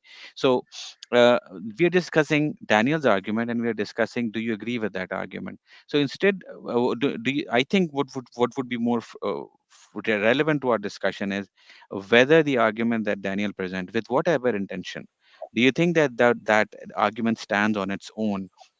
Do you think that is a valid argument or not? And if you disagree with that, then we are discussing that. And if you disagree, then you can point out the disagreements that you have with that. I was gonna say the same thing. I was gonna say the same thing to Sean, but also add that if that's what Matt Dillahunty thinks, then we probably I at least disagree with him to some extent. But there might be a reason that these hard empiricist approaches. I mean, there's a philosopher of science called James Ladyman, and he's written a book called "Everything Must Go." And he's a philosopher himself, and he challenges his own field. So he's like doubting himself, his own existence in some sense. No, I'm just joking. But he's he's attacking his own field, metaphysics, in the sense that a lot of what we know through physics is contradicts our metaphysical ideas, like analytical truths, like the things like where all squares will have four sides and so on. What we think is firmly the case through our intuitive thinking is wrong, precisely because he thinks our brain limitation, our cognitive limitations as an outgrowth of evolutionary processes, right, are adjusted to a small world to maneuver and manipulate small objects, right? And they're not configured and hardwired to understand things on different layers of reality. And therefore, when certain intuition, in philosophy, some philosophers say it's a different usage of the word intuition. They use the word intuition, but it's not your definition of intuition. They just mean like they're contradictions, things that stay true to the laws of logic and so on, right? So you can't have like a square that is simultaneously a triangle, right? But physics shows there's all sorts of weird realities. And I know you said something like your intuitions will take over and will overthrow any sort of collision course with that. But what the philosophy of science talks about is that there's plenty of things like four-dimensional spaces or four-dimensional structures like tesseracts that you just can't imagine. Like I can't imagine a square triangle, but you can't imagine a 4-dimensional object. But 4 dimensions is completely accepted within physics. So this is like a challenge. Here's what I do. Look, I have my training to some extent in philosophy, right? But I have to have the humility as well to some extent, right? To go, listen, at the same time, my brain is limited. Yeah. Mhm. It just might be the case that my brain is not hardwired to understand, right? I'm not saying this is true, by the way. I'm not saying, therefore, square triangles can exist, or I don't know. Yeah, but I'm just expressing a form of philosophical humility. Although in balance of considerations, I also have this feeling that a square can't be a triangle, and it's not actually a feeling. It's just to distinguish from what you would use as an intuition, or the word intuition. It's through analysis. That's an analytical truth. It's actually within the philosophical tradition called analytical truths. They're true by the concepts alone. When you think of the concept of a square, it contradicts the concept of a triangle. But I did some reasoning there. But even that reasoning is challenged by physics in the sense that you might have 4-dimensional structures, which I can't conceive of. And he challenges the idea that our brain's power of conception might simply just be limited. And this is a serious proposition that we need to take into account. And we can't simply fold our hands and go, well, since I can't imagine a 4-dimensional structure and it sounds contradictory, therefore it's false. Can you see what I'm saying? What would you, that is, I would ask you, what would you think of something like that? Or because that rings very close to some of the stuff that we're talking about regarding Newtonian science. And I actually also agree that we should stick to Daniel's view and your views. And I think we're going back to that now, right? So yeah, go on. Sorry. Yes, I think Madan, you have brought back the discussion to the topic quite nicely. So I'm curious to what your worldview is like. Do you think that we can hold true propositions innately or no? Yeah, so in that sense, no, because true proposition. There's the thing. I use 2 fundamental methodologies, and there might be more. I might remember if I'm wrong there. I might mischaracterize my own position. Usually, it's analytical thinking and synthetic thinking, and these are 2 different types of reasoning, right? But they're both reasoning, and according to Daniel Hakikicu, they'll fall under the banner of broadly analytical thinking, because he calls analytical. So there's a lot of terminologies being swung around in different ways. When Hakikicu used the word analytical thinking, he means any form of critical thinking. That includes science, that includes logical thinking, pure logical thinking from your armchair, like the square triangle, right? Mm-hmm. So when I say analytical thinking, I just mean pure logical thinking, right? When I say philosophical analytical thinking, I mean pure logical thinking from your armchair, true by definition. Married bachelors can't exist. You can't have square triangles. The whole has to be greater than the part, or something like that. So on. These are analytical truths, right? And then synthetic truths are things like whether or not there is a bachelor in the world, right?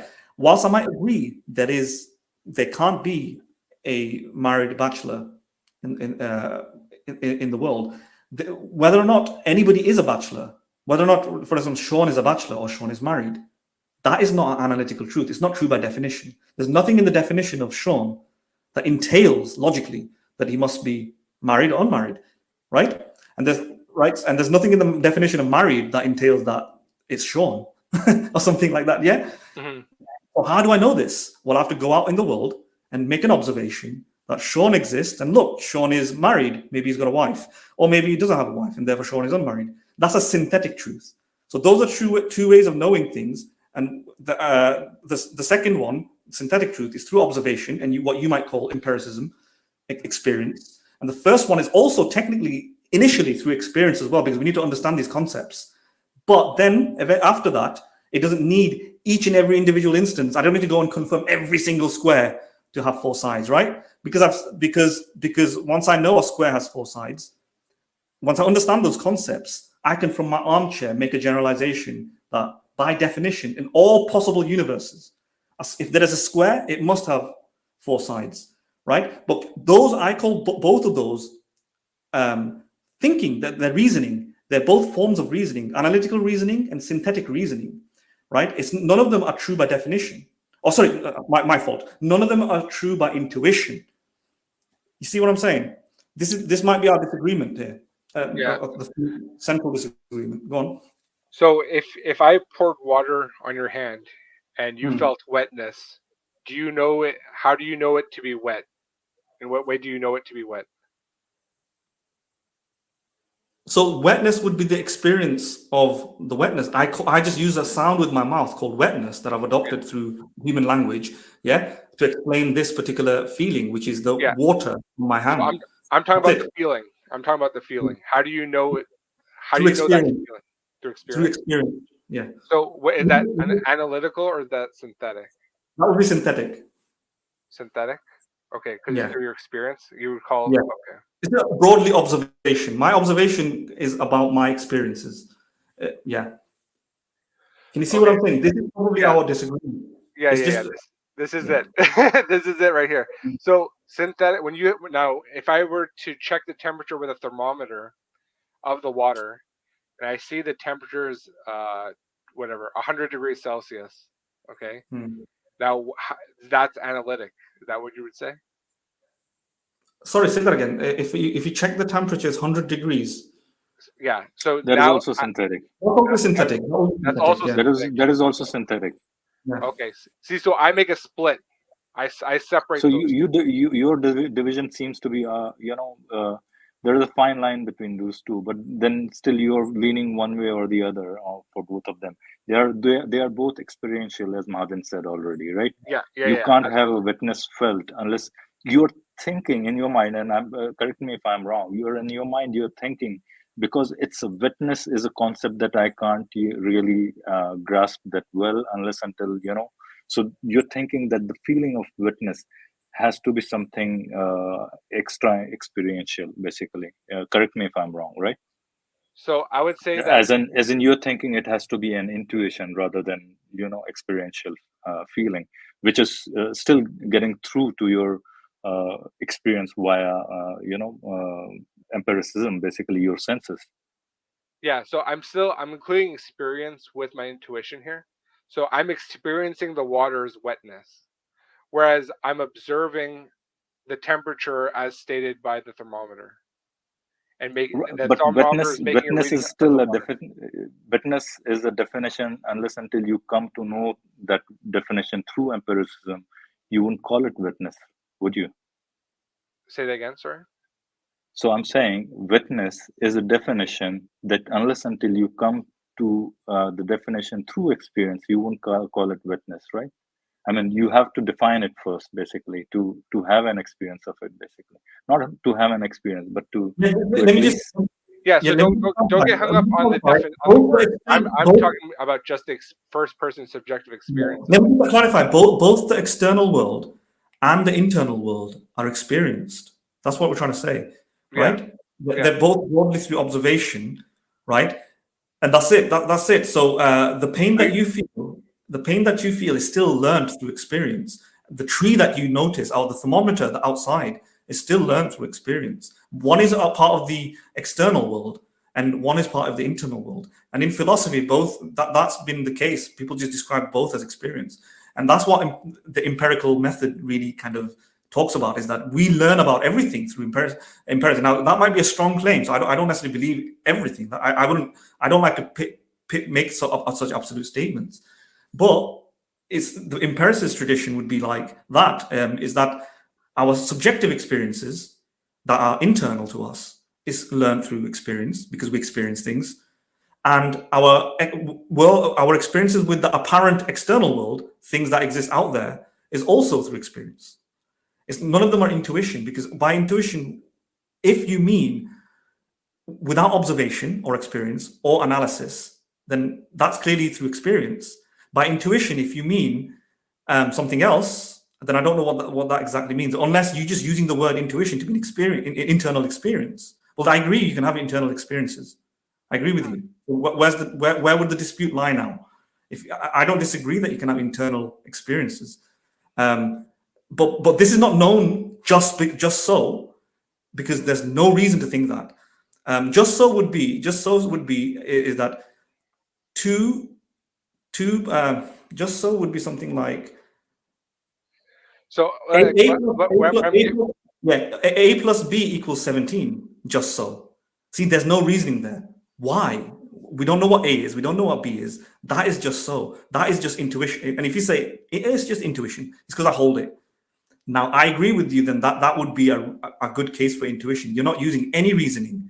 You don't even know what A and B is. You can't use analytical thinking. You can't do observational thinking. Nothing. But clearly, your experience of yourself is not like that. Clearly, the experience of the tree is not like that. There is something to corroborate it. The fact that you experience something, right? Either a tree or your pain. It's So not just right.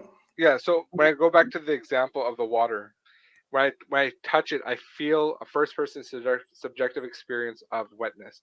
But when I'm checking the temperature and it's telling me 100 degrees Celsius, that's not an experience that I'm having of 100 degrees Celsius. That is empirical knowledge that I've gotten from the thermometer itself. You see what I'm saying? You see the difference there? Yeah, yeah.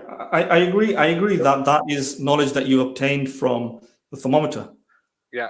So I know External. You're getting sensory information from two different things, but it's still the sensory information, right? One is kind of you're seeing it, yeah, but I think. but you Please go see ahead. the difference is 100 degrees Celsius. I'm not experiencing the temperature. I'm getting that knowledge through a measurement. Whereas if I pour the hot water on my hand now I'm experiencing the temperature. I don't necessarily know 100 degrees Celsius when I pour that water on. Yeah. I understand what you're saying, but we agree with this. We agree with that you can't know what temperature is like merely from an external world description. The feelings of temperature can't be understood through scientific descriptions out there. So you can learn everything about molecules, you can learn everything about thermodynamics, you can learn everything about hot water or the word hot, yeah, but you're never going to understand what it feels like to have heat, right? Yeah. I agree with. Exactly. We agree with that. Exactly. I agree with that. Anyway, I don't want to talk about it, but I think we all agree. That's the Right? No, I think for we me. agree That's with the that, difference. right? But For me, that's the difference between intuition and then empiricism. You see, because I'm saying the intuition, that's that feeling of the heat. I know that's Yeah. hot now. Yeah. Nobody can tell me now that 100 degrees Celsius, without even knowing the temperature, you cannot tell me that this water is not hot because I've just experienced the heat from it. You understand Yes, what I'm saying? Sean, I mean, you're right. you So, extrapolate that our information from the our experiences you sensory, have had, right? Yeah, right. yeah. I mean, sometimes we can have sensory malfunctions because I'm not sure if you have seen such examples where if you you expose your hand to certain extremes, uh, then you could experience the opposite temperature despite. So let's say you would experience extreme heat despite the fact that you're touching something extremely cold. So there are certain extra, experiments with that. So you can have sensory malfunctions. We can understand that. So even in that scenario, your experience is something that we are not denying. So I think we are just going around in circles once again. Well, What we need to discuss is, yeah, I mean, what we need to discuss is, we agree with this. We are not questioning our own experiences. We all agree that we experience something, and that is fine. We all agree with that. Now the question is, what you know intuitively besides our own experience. Now how do you decide whether any of that is true or not, and whether you question any of that or not? I'm not sure. I'm trying to bring Yeah. back us back to yeah. the original Yeah. question. Yeah. Right, Just Mohammed? before you go, Sean, I'd also say that you can make the distinction between mind dependent and mind independent, right?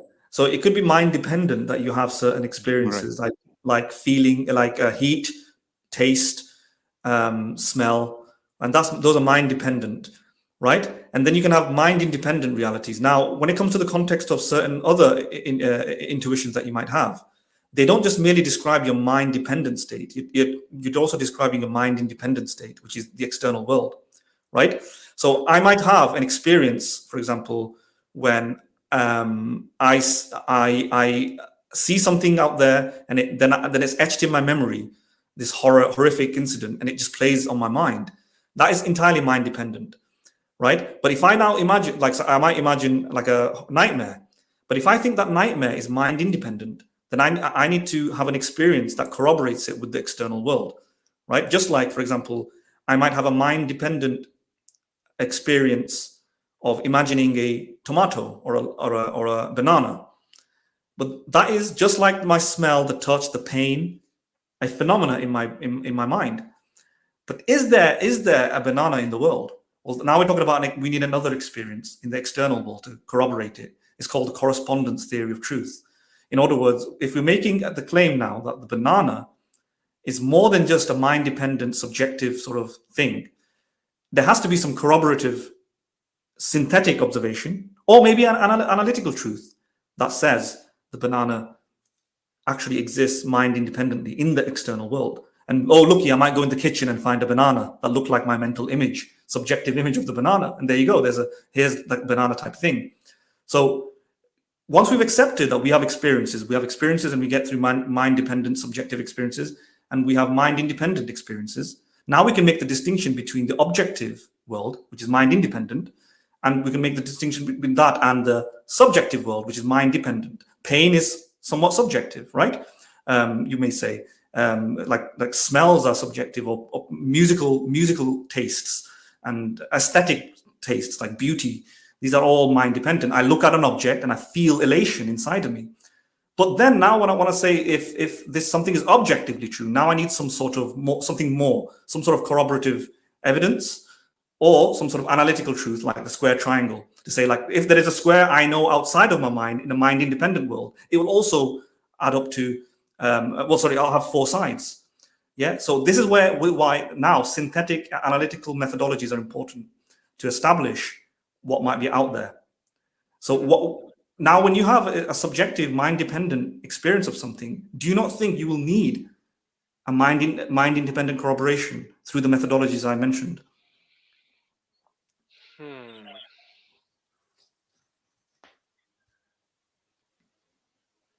I have to think about I think, that one. sorry, I don't want to digress the whole conversation, but probably that's what Matt was also saying in the discussion as well, right?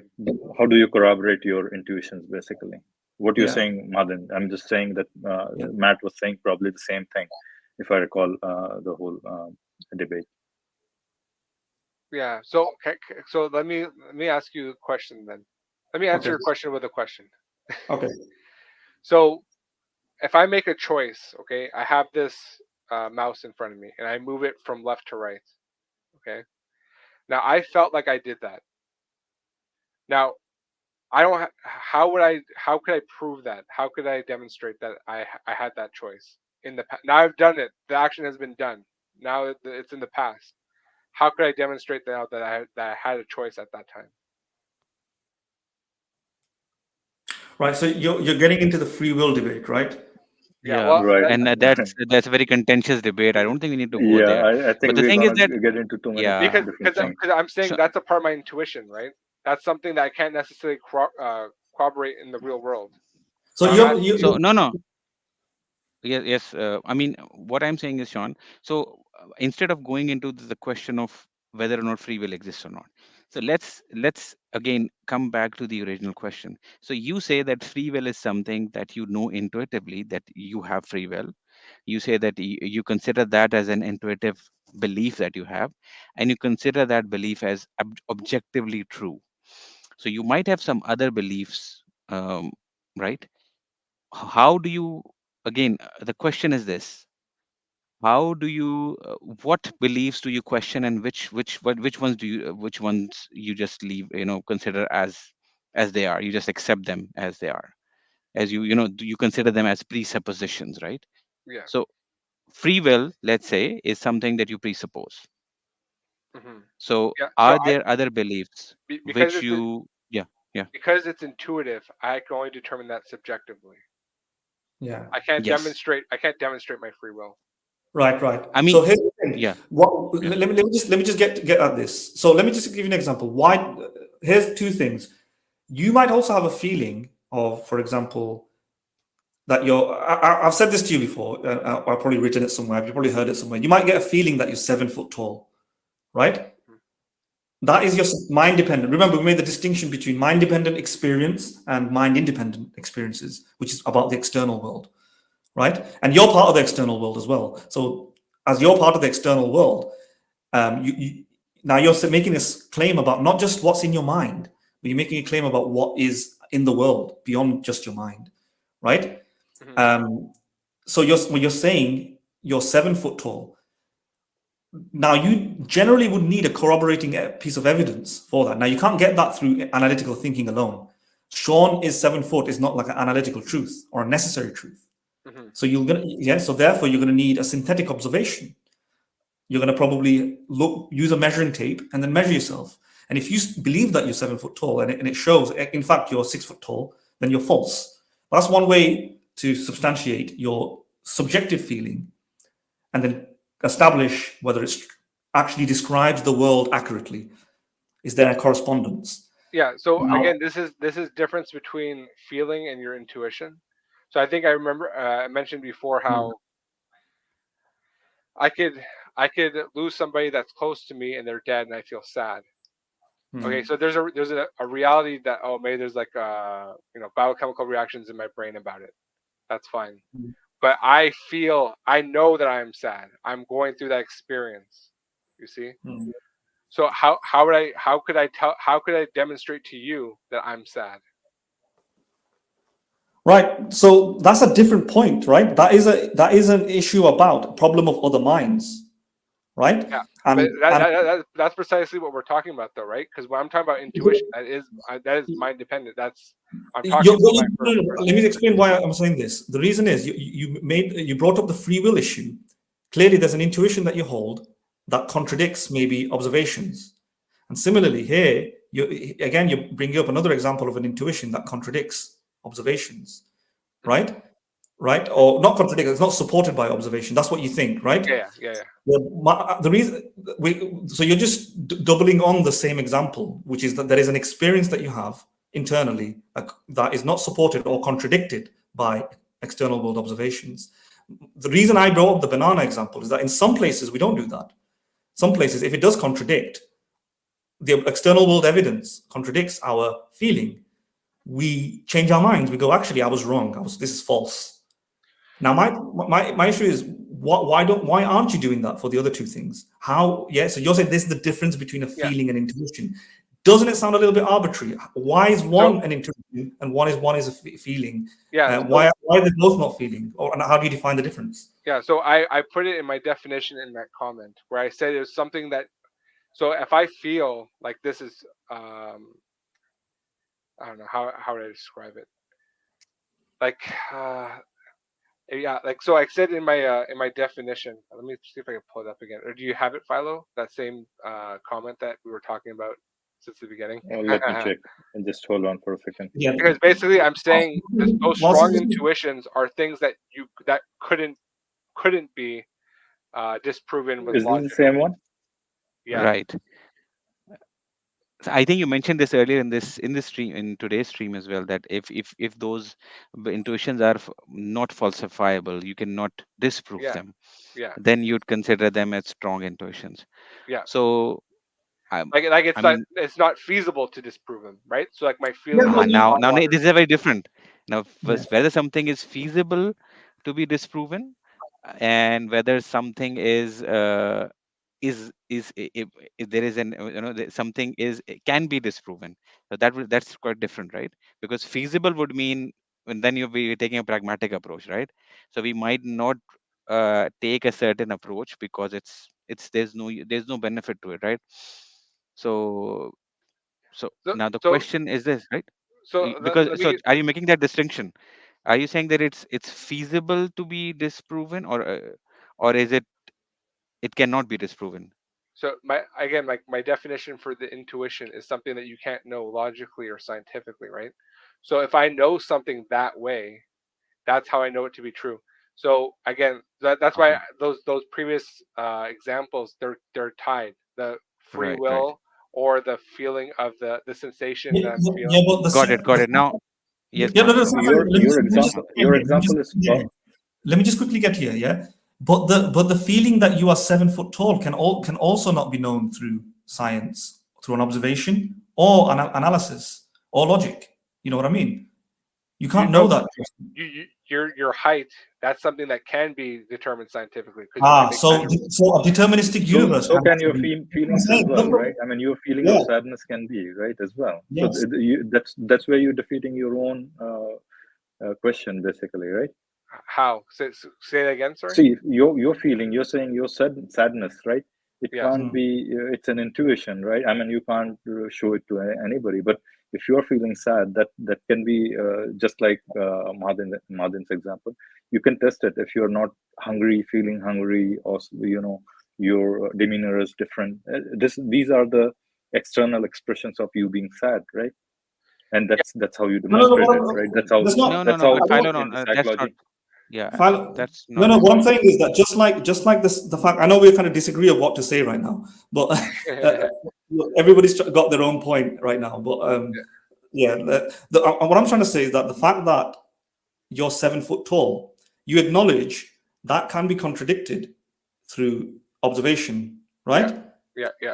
Okay, but that's the same thing for free will. That can be contradicted through observation, through learning about through. You're saying it can't be proven by logic or science, but But people who believe in Yeah. So lack of free will, they go Madan, through. why don't we just go right to the question then? Because if Sean's Yeah, position is that any yeah, belief that cannot be proven or disproven, that and so any such intuition that he has, he yes, would exactly. consider that as true. Then let's just go right to the question. Do you think that God is a concept that cannot be proven or disproven? okay. So before I answer that question, I will say this: when I'm talking about my feeling of sadness, okay, if you went into my brain, okay, my brain, and you saw all the neurons firing, and you saw everything, okay, you knew everything that was going on in my brain. You had absolute knowledge of my brain. Hmm. You cannot see the mind, the first person subjective experience of sadness. Hmm. Hmm. You see, you can make a Yes, I think we correlation, can disagree and with that. We can agree with Right, that, I think. right. Yes, Agree with that. Yes, yes. Yeah, yeah, no, right. that's right. true. But I didn't mention I that, but agree the with thing that. is, people have solved the problem of other minds by appealing to our common biology. Simple as that. The fact that we all share common brains, common neurology, common physiology, and that we evolved from a common situation, and every other trait in our biological body shares commonalities. Right? It makes it's like up through abductive reasoning. It makes a very likely hypothesis over competing hypothesis that says that we're just philosophical zombies, that you're the only conscious person, right, or something like that, or that there is no connection between the brain and those particular states. In fact, because the brain comes along with those particular states, your brain comes along with those particular states, and the fact that everybody else has the same type of brain increases the probability that in those particular states, the experience that you're having, you can make an inference that they're probably having that experience as well. And that's through reasoning, through probabilities, right? Now, if you didn't have all those comments that I've just mentioned there, then you can't support the idea that there is a connection between the brain and that emotion. And furthermore, that there are other brains out there, other minds out there. Yeah, it might just be that these are just zombies. Every other human being is a zombie. But because we've got this shared human biology, shared physiology, come from a common ancestor and so on, it increases the probability. It's like Occam's razor. It'll be highly unlikely that we have all these other features that are very, very, very common, right? But then when it comes to the brain functions, that everyone else is a zombie and I'm just the only one experiencing it. And henceforth, the behavioral indicators, the easiest explanation here, that best explanation, and it's actually through you can say it's through a scientific observation. The best explanation is that, in fact, when a person is making grimace face, or person is going and a person is going, I'm feeling a bit cold and I'm shivering, I do that as well, and therefore I can infer those states in that other person. That's still reasoning. It's more than intuition. You can say that's true for the other person, right? But you can't. I wouldn't say you determine that with yourself, though, would you? No, So I don't. I don't. We build from ourselves that we fact there's a connection between the first principle, first idea here is that I have an experience. yeah, The second idea is that my experience is attached to my brain. Then I realize that everyone else has brains, right? And then yeah, I also realize that from other forms of data, that everyone has a common answer, a common DNA, common physiology, and it predicts that they're going to have common features in everything else. That when you have the same DNA, you have very similar features. When you have the same sort of physiology, you're going to have very similar motions in the hands. So it's a strong probabilistic inference that when you have the same brain, like my brain, that they're going to also have those feelings that come associated with the brain, right? Just like my brain, my mind, my experiences, my pain comes associated with a nervous system, central nervous system, a brain. Yeah. Mm-hmm. But I'm making a distinction between the mind and the brain, right? Sure. I'm not saying I'm not making the claim that the mind is ontologically the same as the brain. Nor am I saying that the brain and the mind are separate substances. I'm not making any claims regarding that at this moment. All I'm saying is that those two things come together. Yeah, but what I'm saying, so what I'm saying is, if I'm like, let's say I'm enjoying this conversation, right? Which I am, by the way. Okay, good. How could that be disproven? How could that be disproven? I don't think it's possible it could be disproven. You see what I'm saying? Yeah. So the fact that you're enjoying that statement that you make, in that you enjoying that conversation, you would, for yourself, you'd be able to know this through the fact that you are having an experience. Yeah. Now, it's not about me. It's not about me. It's about you. Yes. Yes, Right? that's very important, Sean. You have to understand that we are not talking about demonstrating everything that you Yes. demonstrating everything or proving anything to others. It's also about proving, because we are not talking about providing an argument to necessarily to others for what we believe in. What we need to we're talking about convincing ourselves of something, of our beliefs as well, right? And in fact, that is the primary question that we're dealing with right now. So as Yeah. you said, any belief, And anything, I don't have to provide every proof to others. We are just talking about how do I convince myself. And how do you convince yourself of a particular belief, and as to whether that belief is true or not. yeah, and the other So, thing, and Kylie, let me just add something to that. The other thing is the fact that you are enjoying something. First of all, I know what enjoyment means, right? So when you say to me you're enjoying something, and I know you have a common physiology, common biology, I know I also have experience of humans, I've got experience of other brains and so on. And I've seen people read things and learn things, go on media, go on YouTube, go on streams, and have the similar sort of experience. So it's within the ambit of reasonable predictability through probability that you're also probably a mind and that you can enjoy things. Now, you might be lying to me right now. You might be just telling a bold-faced lie. So I'm not saying anything with any certitude, but it's a reasonable claim that if you said you're enjoying it, that I won't challenge it as much, because there's so much evidence of brains, so much evidence of persons, so much evidence of enjoyment that I can, from my own experience, and the fact that I know other brains express the same sort of outward signs of experience, that I connect to my outward signs, and I know that they're also having a subjective experience of enjoyment. And therefore, when you say to me that you're enjoying it, I know exactly what you mean. Had you said to me then that, okay, I'm saying I enjoying it, but you're not 100% certain, but you think it's reasonable. What if I said then I am also now being transported by aliens, or a God is inside of me or something? Then I'm going to be a bit different, because now that is something else, right? That form of enjoyment doesn't come associated with the same sort of evidence that we ordinarily experience or have for other minds and other brains. Yeah. So when I'm talking about which intuitions, you can have certainty in and which ones you can't, right? I'm talking about these intuitions that cannot be disproven. So when I'm saying I'm enjoying this conversation, I'm saying that this is an intuition that can't be disproven. So this falls under the category of intuition. You can't logically deduce if I'm enjoying this conversation or not, and you can't empirically deduce it. Even if you empirically deduce, like let's say you found commonality with some sort of getting feedback.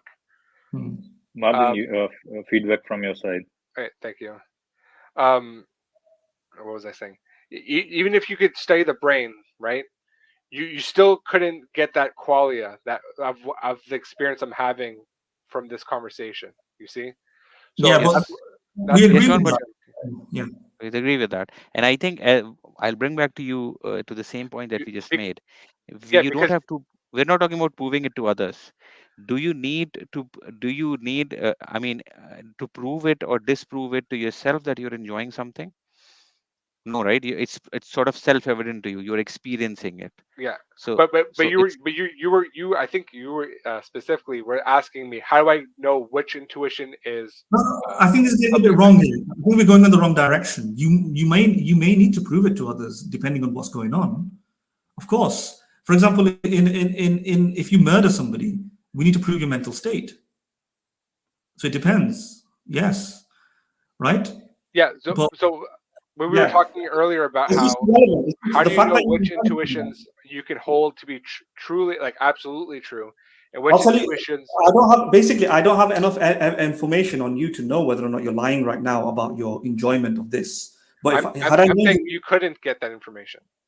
yeah, but had I known you lie a lot, yeah, this conversation get really muddled right now because I think we're getting confused now because the Right. One qualia more thing experience is that you're having, we're not saying that the qualia experience that you're having is obtained through external evidence of the outside world in and of itself. Indeed, the qualia Are you guys okay? Madan, Yeah. your and yeah, experience. Mahadan voice is is not gone. reaching us. Yeah, Mahadan, are you back? Madan, can you hear us? Yeah, I think we need to conclude this, Sean. I think you have to, That you're having is intuitions and feelings are those things. I'm not sure which access ones to your are you subject. talking about at which time. Mahadan Madan, keeps coming your in, voice going in and out. broke down I about think 15 seconds I back. Experience, but that's still I, experience. Yeah. Madan, Madan, I don't Madan, you think he need can to hear us. rewind back Mahadan is not 15 or aware 20 that seconds. we cannot hear him, I Yeah, think. he can't hear us either. You have to message him if in the chat Yeah. if you can.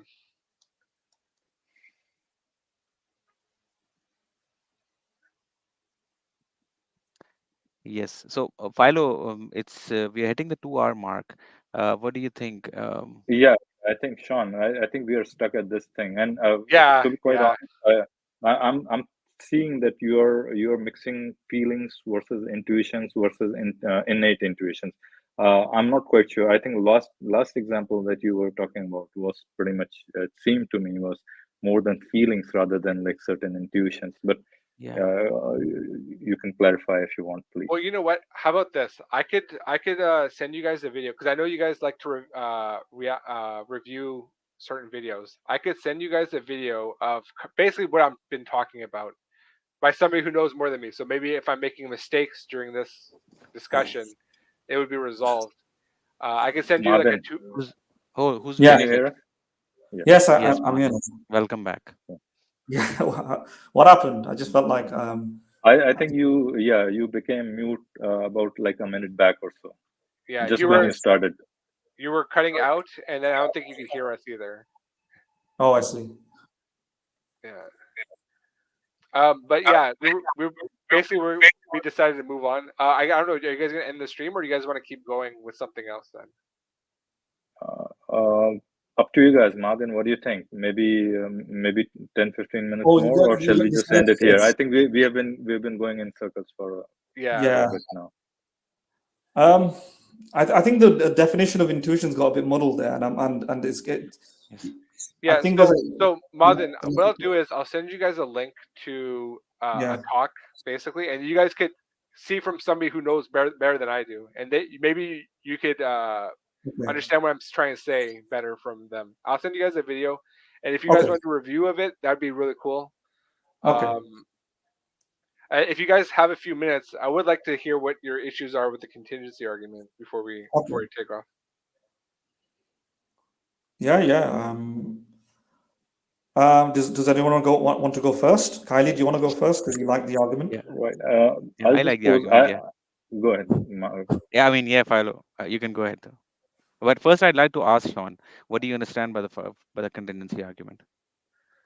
What is Uh, it? Summarize it. yeah. In So a basically, we have there is not there's only the one thing we know with certainty is that there is existence, So we have different definitions for what existence is. We have impossible existences, possible existences, and necessary existences. And all possible existences are contingent. They require an explanation for why they exist or why they continue to exist. So there could be a causation factor involved and a sustaining factor involved. So, for example, I'm a possible existence. I was caused to exist by my parents. If my parents cease to exist, I need an explanation for why I continue to exist. So that would be like a sustaining sort of thing going on. And when we follow the chain of contingent things, so for example, I'm contingent on food, which my food was contingent on something else for its existence, and so on and so forth. And then you get into different things. So you go down the chain of contingencies. Um, Eventually, you hit a wall, which is the universe. Then you make an argument: is the universe contingent or is it not? If it's Mm, not, then it's yes. necessary. Yeah, If it that is the is, question. That is where the question lies, though. Let's yeah, say. So, why do exactly. you think the universe is contingent? Um, Contingent. Why do I think the universe is contingent? I think necessary being cannot be composed of contingent beings, right? No. So the universe is not. The universe is not composed of let's say of me or these atoms. These atoms are there in the universe. Yeah. Okay. So, would you say that the universe is necessary then?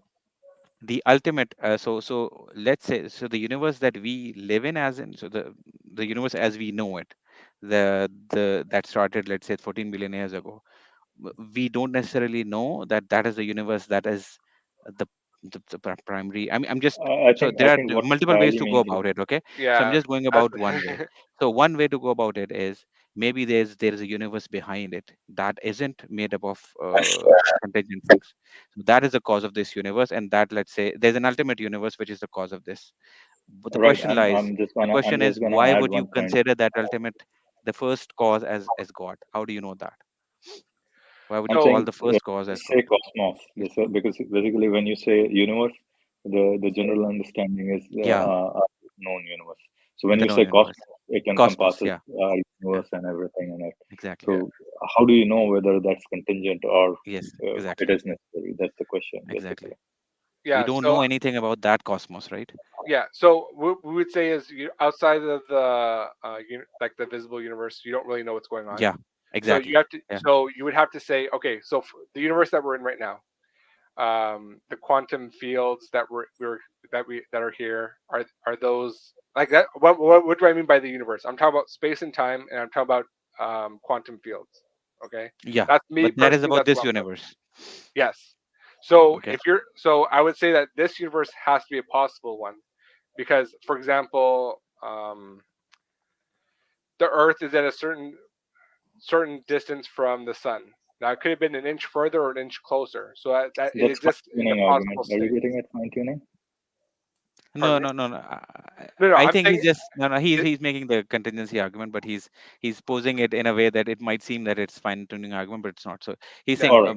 Sorry, go so ahead. he could Yeah. have said that the apple is lying. I'm holding an apple right now. Let's say the apple is red. It could have been pink. Just saying. yeah, it exists All in right. a possible way, right? It could have Yeah, been yeah. possibly it could have been Right, right, closer, possibly it could have been further in abstraction, right, right? right, So I say there's no necessity in that. All right, Um, right. right. Sorry. Yeah, I misunderstood. Sorry. Right, Go ahead. exactly. So over here, so what you're saying is, so that is how you see as the manifest, what would you call? So that is so when you say the planets are in a certain position, there's a certain distance between them, or whatever is there in the universe, that is in a specific way, and you are saying that it is a possibility because it could have been any other way. So mhm. the question then lies, how do you know that this is not out of necessity? For example, just like a square which has four sides, out of necessity, why couldn't it be that this is the only way that a universe could exist, for example? I'd say. because of in abstraction, I could see that there's nothing absurd with the Earth being closer or further away. No, that's fine. But you know that about you are inferring that based on just the understandings or that we have. So, for example, if we understand the laws that existed at the beginning of the Big Bang, Yeah. now we could argue that that is the exact cause of why this planet is at a specific distance from planet A, and that's there's a specific distance between the Earth and the Moon.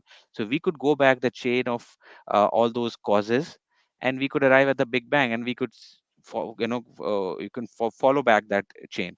Now, if we now the question is, are those starting conditions, are those necessary, or are those contingent? Could those have been any other way? So that is a question that we don't know the answer to, right? We don't know whether those conditions are something that could have been any other way, because out of necessity, there is a chance that this is just out of necessity, right? And let's say, okay, so let's even consider the possibility that the universe that we live in is contingent. Fine, but how do you prove that let's say, first of all, we don't have any proof. You do realize that we don't have any proof that that the universe that we live in is the only universe, that there could be another cause behind it, right? You agree with Yeah, that?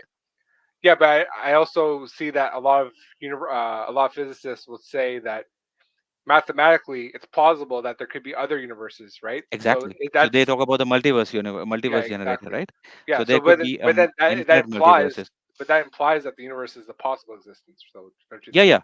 But then that multiverse as a whole, or the ultimate cause behind those multiverses, that doesn't need to be contingent, right?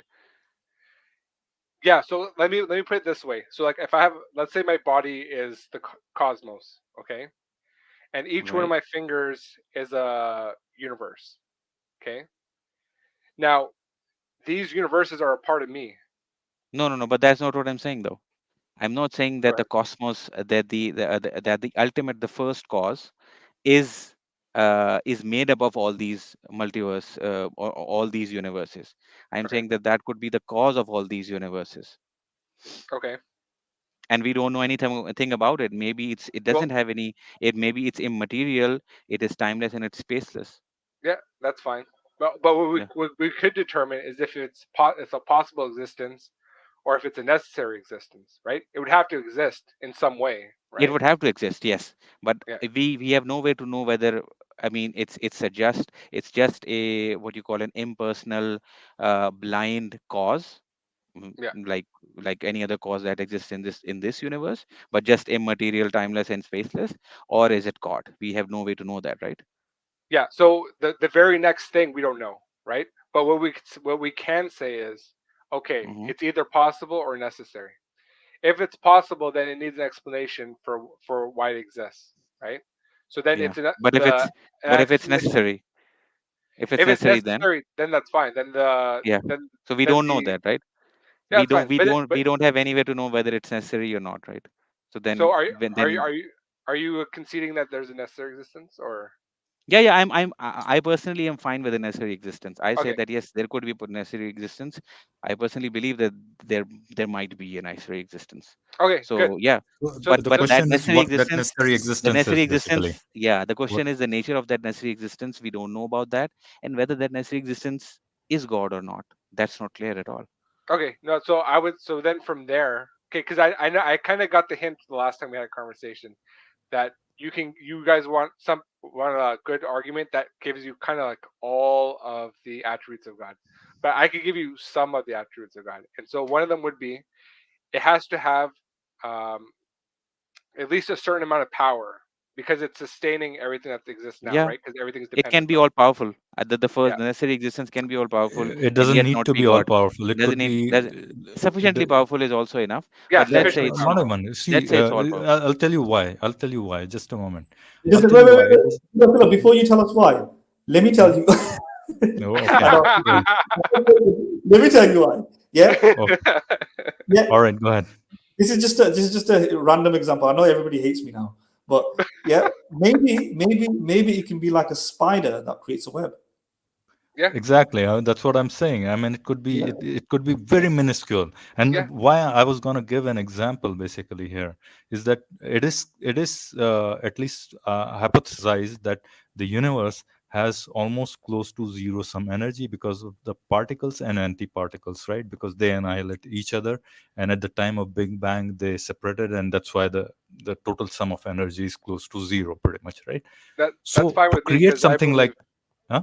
that's fine with me because I believe it came ex nihilo, so that's no No, problem. hold on. Let me run through my point here. Yeah, go So ahead. the point I'm trying to make is if something can come from almost zero energy, so someone who can create that probably doesn't need too much power to create that, basically.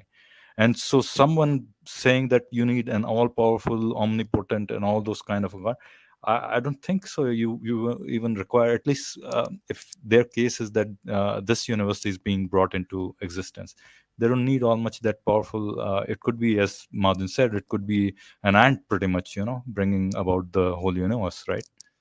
Uh, Yeah, Probably just an ant farted, and then the universe was created, something like that, probably. something, but it had to be something Sorry, though, sorry right? to, I had to just So it go had, that way. so I had to be something. So I would say this, right? That necessary being is, first of all, it's sustaining all the existence, right? So it has to be at least powerful enough to do that.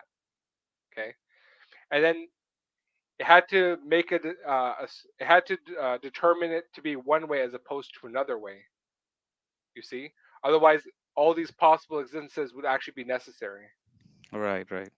So now you're coming back. Yeah. So you're So, saying so I'm that saying there. it requires a will at that point. Okay, got it, got it. Now, there are many ways to go about it. I think Mahadin would go about it a different way, but I'll go about it in a way which I like, because it's I think it's quite simple. My Hmm. question is this: so you are saying, so let me simplify. Uh, a will is needed because the creation is in a certain way, right? Hmm. So in order for something to be in a certain way, something has to bring it into a certain way, and so there needs to be a will behind it, right?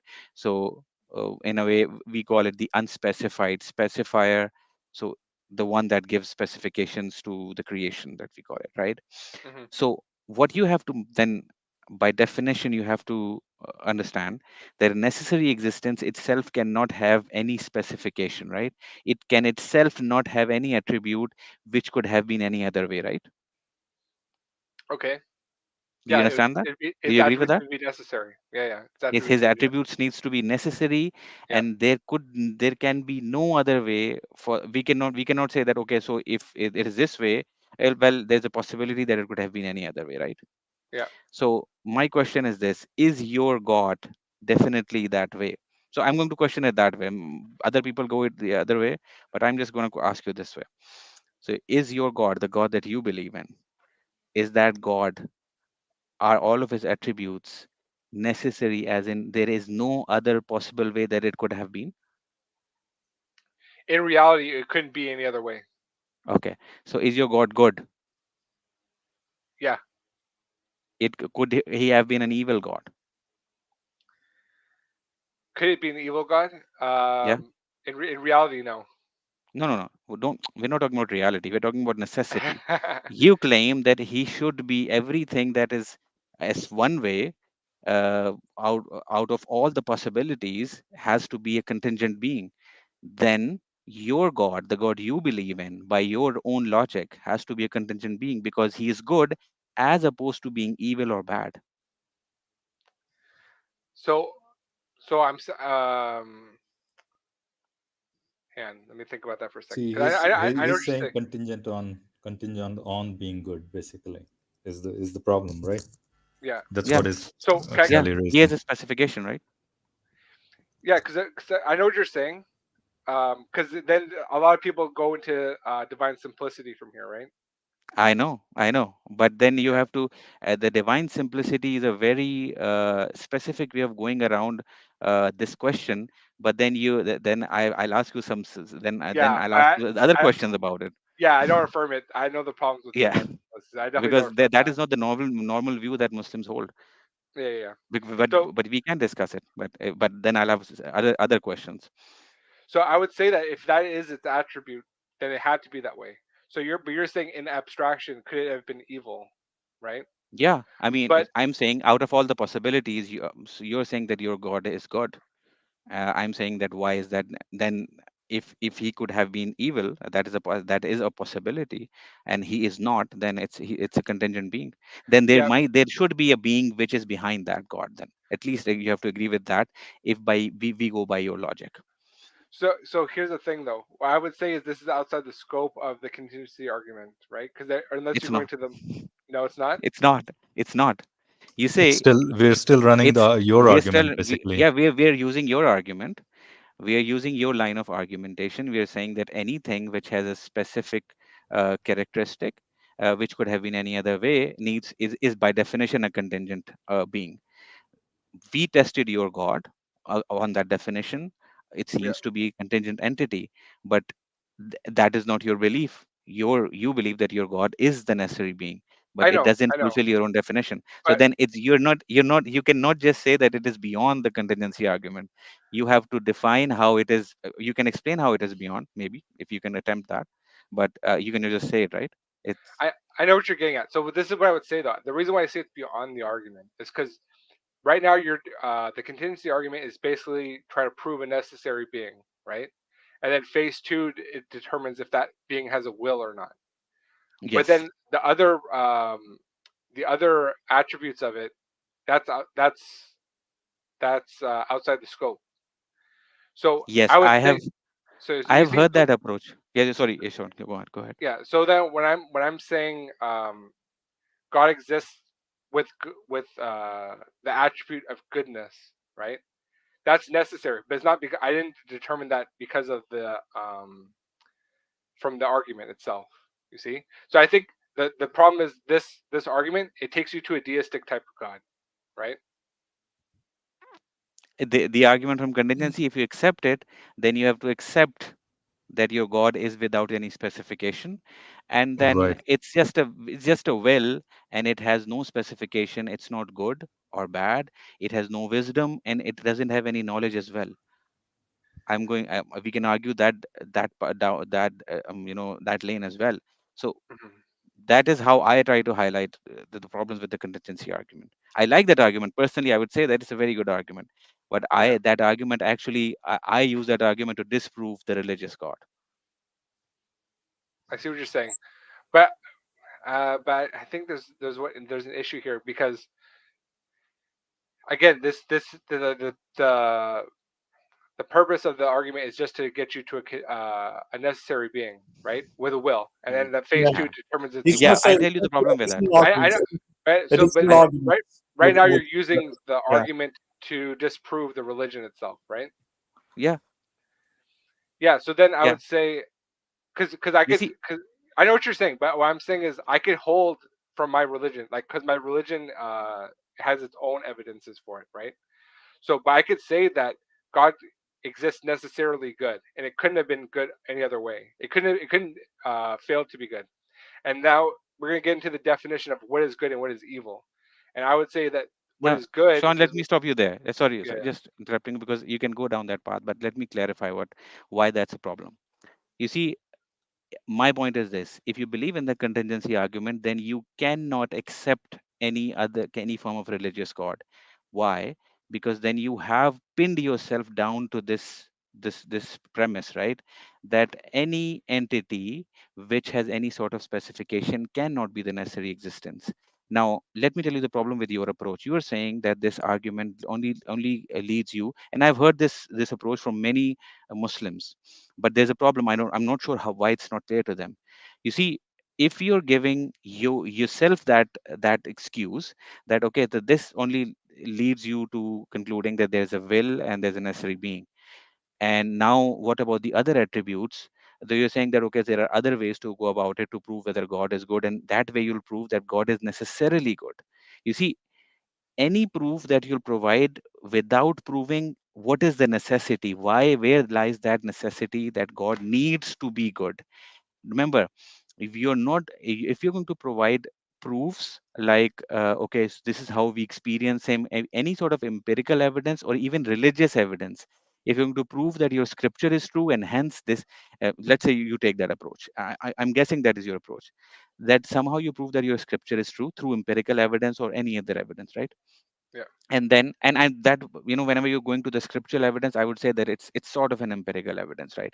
So even testimony and all these, I consider them empirical. Technically, I'm not formally educated in philosophy as well, so I might use some jargon incorrectly. So Okay. any proof that you'll provide for your religion, it will not be purely a logical argument. It will not be purely a deductive argument. It will include some sort of induction, right? So Mhm. you'll prove some sort of you employ some sort of induction or inductive argument to prove that your religion is true or Mhm. probabilistically true, and hence the entity from which this religion came, or how your religion describes your god, that needs to be true. Is that right? Mhm. Okay. Yeah. Now the problem with that is this: what you're doing is you're saying, let me give you an example. You first said that, for example, an apple is a contingent entity because it is red, it is of a specific size, it has a specific taste and all that, right? So Now, I would say that it could fail to exist, so it needs an explanation for why it exists. right, but how do you know that it could fail to exist, right? By the fact that it has some specifications, right? How else do you know? At one point it didn't exist, and now it does. Okay, so let's go about the universe then. So how you don't know that the cosmos, that it existed, that there was a point when it never existed, right? Because we don't know anything about the cosmos, right? The cosmos is the ultimate cause of all the universes, right? We don't know about that, right? If you want to say the cosmos is a necessary being, you could. No, but I have to point out that it does not necessarily need to have a will. That's what I'm going to try to explain here, why there's a problem with that. I am saying that if you're going to take that path, that you are going to first make a rule that anything which has some sort of specification is by definition contingent, and then you're going to prove other. Then when it comes to your god, what you're saying is that now I'm going to provide some other evidence to disprove my original statement, because you said that statement, right? you Yeah. So you said, so I said, you even if you provide empirical evidence that the god, the deity that you believe in is good, mhm. that would prove that that deity is not necessary. That is what that it's going to prove by your own standards of argument, Yeah, right? that would be the case. That would be the case. Yes. So here's the thing though. How are you defining good? Because I was gonna get into this a bit earlier, but what Well, I'm So I then think even you want to before go that, down to that divine simplicity, right? Because that is even where, no, I'm not gonna go yes, down. Philo. Because what I'm okay, saying, just one thing. Even before that, the same argument can be had to the power to create. Could God have not power to not create? I mean, Yeah, this is yeah, the there same could be problem many other things, with that thing, right? many other Any aspects any of the. kind of attribute you add to the God, except none, then it is contingent by definition, by your own definition, right? I don't think so. Because I'll tell you why. Okay, it could have attributes that we can't get into, right? Could your God be powerless? No. Right. So he needs power to create. So he couldn't be a God who couldn't be powerless, right? I mean, that goes against the definition, but we are But talking in I that don't realm, think right? I don't think so because so I'm just saying it's necessary, right? It has to exist. The attributes that are innate in its How do you pick and choose certain attributes to be a one way rather than the other way? yeah. So Is the question that we we are having, right? yeah. So we have to determine that, right? So I'm saying this argument, right? It takes you to certain attributes of it, right? So it has to be eternal. It has to exist. It has to have a will because it determines things to be one way as opposed to another way, right? But it itself cannot be. How could it be any other way, right? Because it doesn't depend on anything else, right? It's necessary. So I don't see why it can't innately have goodness. It can't innately have power. It can't innately have all these things, and not possibly have not have them. You see what I'm saying? Because I think because I what you're saying is your religion's adding attributes, but it could have abstractly it could fail to have those attributes, right? No, about So the goodness is a different one. Goodness is slightly different from the others one that Philo mentioned, because those are just the absence and presence of certain attributes. Yeah. But goodness is something that there's a third category, I would say, because it could just be. I would say there are three possibilities when it comes to goodness. It could be a neutral God, it could be a good God, it could be a evil God. So, Because from the or Islamic it could be paradigm, both. The from different. this from the Islamic paradigm, like God has like all goodness is from God, and then everything else is deficient, I potentially mean, deficient in yes, goodness. I'm just back now. I was just tending to my pet for a bit, so I was listening to you guys, but I wasn't really. The thing is, regarding to all the other attributes, because first of all, you can have an eternal entity, but you can have millions of different understandings of potency or ability to power to create. There's an Right. infinite number of states of power, and therefore there is a specification, right? It can possibly other states. So you can have a being that's Mhm. infinitely existing, but as limited in power by, let's say, one, limited in power by two or three or four, all the way up to an infinite. And an omnipotent God is up to an infinite. But you can have all. So it's a specific state, right? Um, So then I would say, what would limit it? Pardon? I would ask you, what would limit it? Why would it be unlimited though? It would be unlimited in the You will sense need that you will need some evidence to show, or you will need some in something in your premises to show that it has to have what an so unlimited. the existence of possible existences proves that it has sufficient power to bring those into existence, right? So the Yes, power that it has, sufficient power. yeah, so yeah, sufficient power, right? sufficient doesn't mean that it Mhm. has to be infinite Exactly, yeah. power, right? Yeah, but I mean when I say You're right. infinite, Power is a relative concept, right? It could yeah. very well be this being has the power to create, let's say, the initial region of the universe, which But is what, like a random generator, yeah, but what and I'm then it just saying is turns it out has. random universes. It churns out random universes, and therefore some of them can look like ours. That would be consistent, and that wouldn't require the necessary being to have infinite power. Just the sufficient power in that situation would be as small as um, a spider creating a web, or maybe even less. Yeah. So when I'm saying it has unlimited power, I'm saying there's nothing there that what would limit it. How could it be limited if it's necessary and everything else is contingent on it? Anything that's possible that could exist or that actually does exist is dependent on it. So what would limit it? Its attribute of power. So everything that is dependent upon it, that doesn't necessarily mean, again, it just has to have sufficient power for everything else to be dependent. So you're saying why would it be limited? I'm asking you, why would it be unlimited?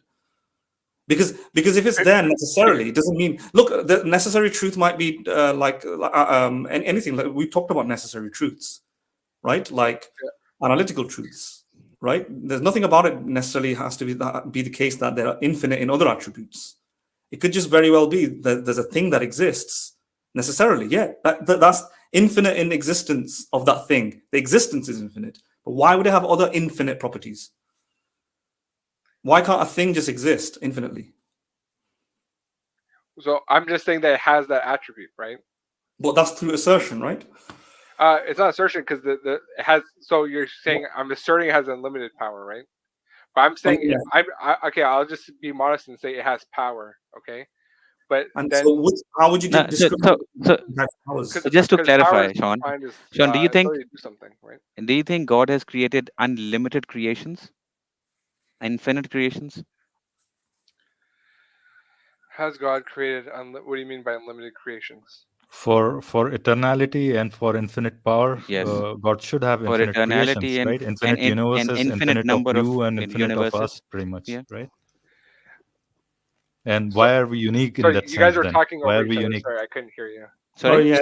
sorry. Let me. Yeah, yeah. Let me repeat. I'm saying that do you think that God has created infinite number of universes or infinite number of creations? I don't know.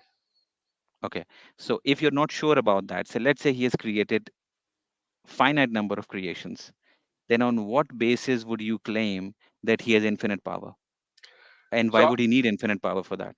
okay, we're defining power as the ability to do something, right? That's how I'm defining power.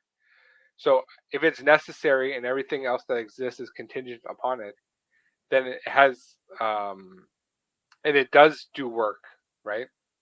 what would limit it? So we know that it has power, and when I say it's unlimited power, I mean it's simply not limited. So what would limit it? Yeah, but why was it? Why? How do you know it's not limited? The only thing I think the contingency argument shows that there must be a necessary being. But if there's a necessary being, that just means it necessarily eternally exists. Now you're going from that concept that it eternally exists. Can you deduct from that? How are you deducing that it has to have other eternal attributes? Now, to some extent, you're saying that if it's sustaining the universe, therefore it will have. At some point, you say it should have infinite power. At some point, you say sufficient power. So I'm not sure exactly. But if this universe is finite, there's nothing about the universe that's infinite. Just like what Kylie was saying, there's no infinite amount of creations. There's no infinite amount of universe, at least that we know of. So far, the cosmological knowledge is saying that but the point is we don't know it's infinite. We should say that we don't know the universe is infinite now, but it's possible. Even, But even if you bite the bullet, Madan, yeah, even no, if you no, bite the bullet and say that there are infinite universes, then yeah. your existence is almost immaterial for, I mean, in that sense. Maybe you can say that there are infinite of you pretty much. Why are you unique? That's a So separate. Yeah, that's a then in slightly, that sense. that's slightly separate, right? I mean, that's a going off Right, topic. right. But Yeah. just saying that would be the next question pretty much, right? Maybe, but my point is, it, let's just hypothetically assume that what the current science is kind of correct, right? It seems like a finite universe or something. That's not the current science right now. Anyway, it's agnostic, I think, really. But there's nothing about the universe that is infinite, and therefore, why are we assuming infinite other qualities in this necessary being? So I'm just saying that it's unlimited. So it's not limited by anything. Yeah, but So how? so That's there another are way of no saying the limit. same thing, right? They're saying that we have a limited universe, and therefore an unlimited being had to make a limited universe. But why? Where are you getting that?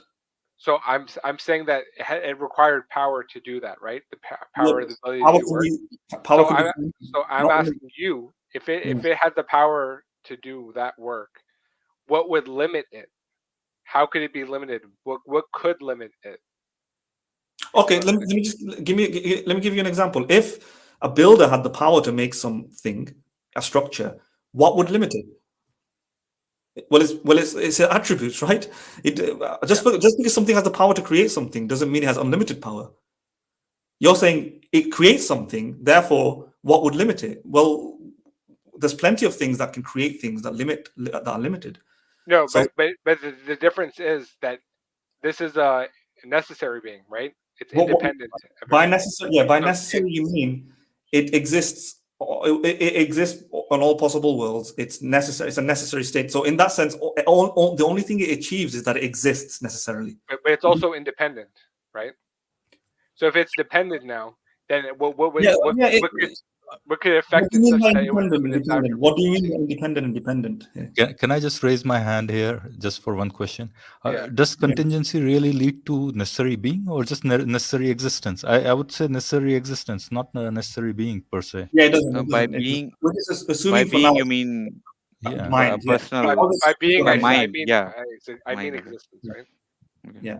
It generally leads to existence, and then you have to get to a mind and so on. But I'm just granting the premise that it's a mind. But why are we assuming? Because we're playing around from what Kylie said is attributes. So why are we assuming those attributes? Because if it's unlimited and independent, I still don't see what entails that it has to have all these other attributes. Okay, because if it had power, right? If it has power, and everything that exists is dependent upon it, right? Hmm. Then what Everything about that it? exists is So dependent on, yeah, everything that exists that dependent upon it is finite. So it doesn't need unlimited power. It could just be finitely powerful, eternally existent, and it can support the universe. That would be enough. okay, yeah, sure, Yeah, that's what I'm saying. okay. Uh, but then at that point, when we're talking about all the Yeah. power there is, right? Yeah. So then I mean probably we can come back to your question then the question that I initially asked that about God being good, right? So you said that what does God good mean, right? Yeah. Okay. So what do you think? So by good I mean a merciful God and not Okay. a God who's brutal or evil or one who would want his creation to suffer.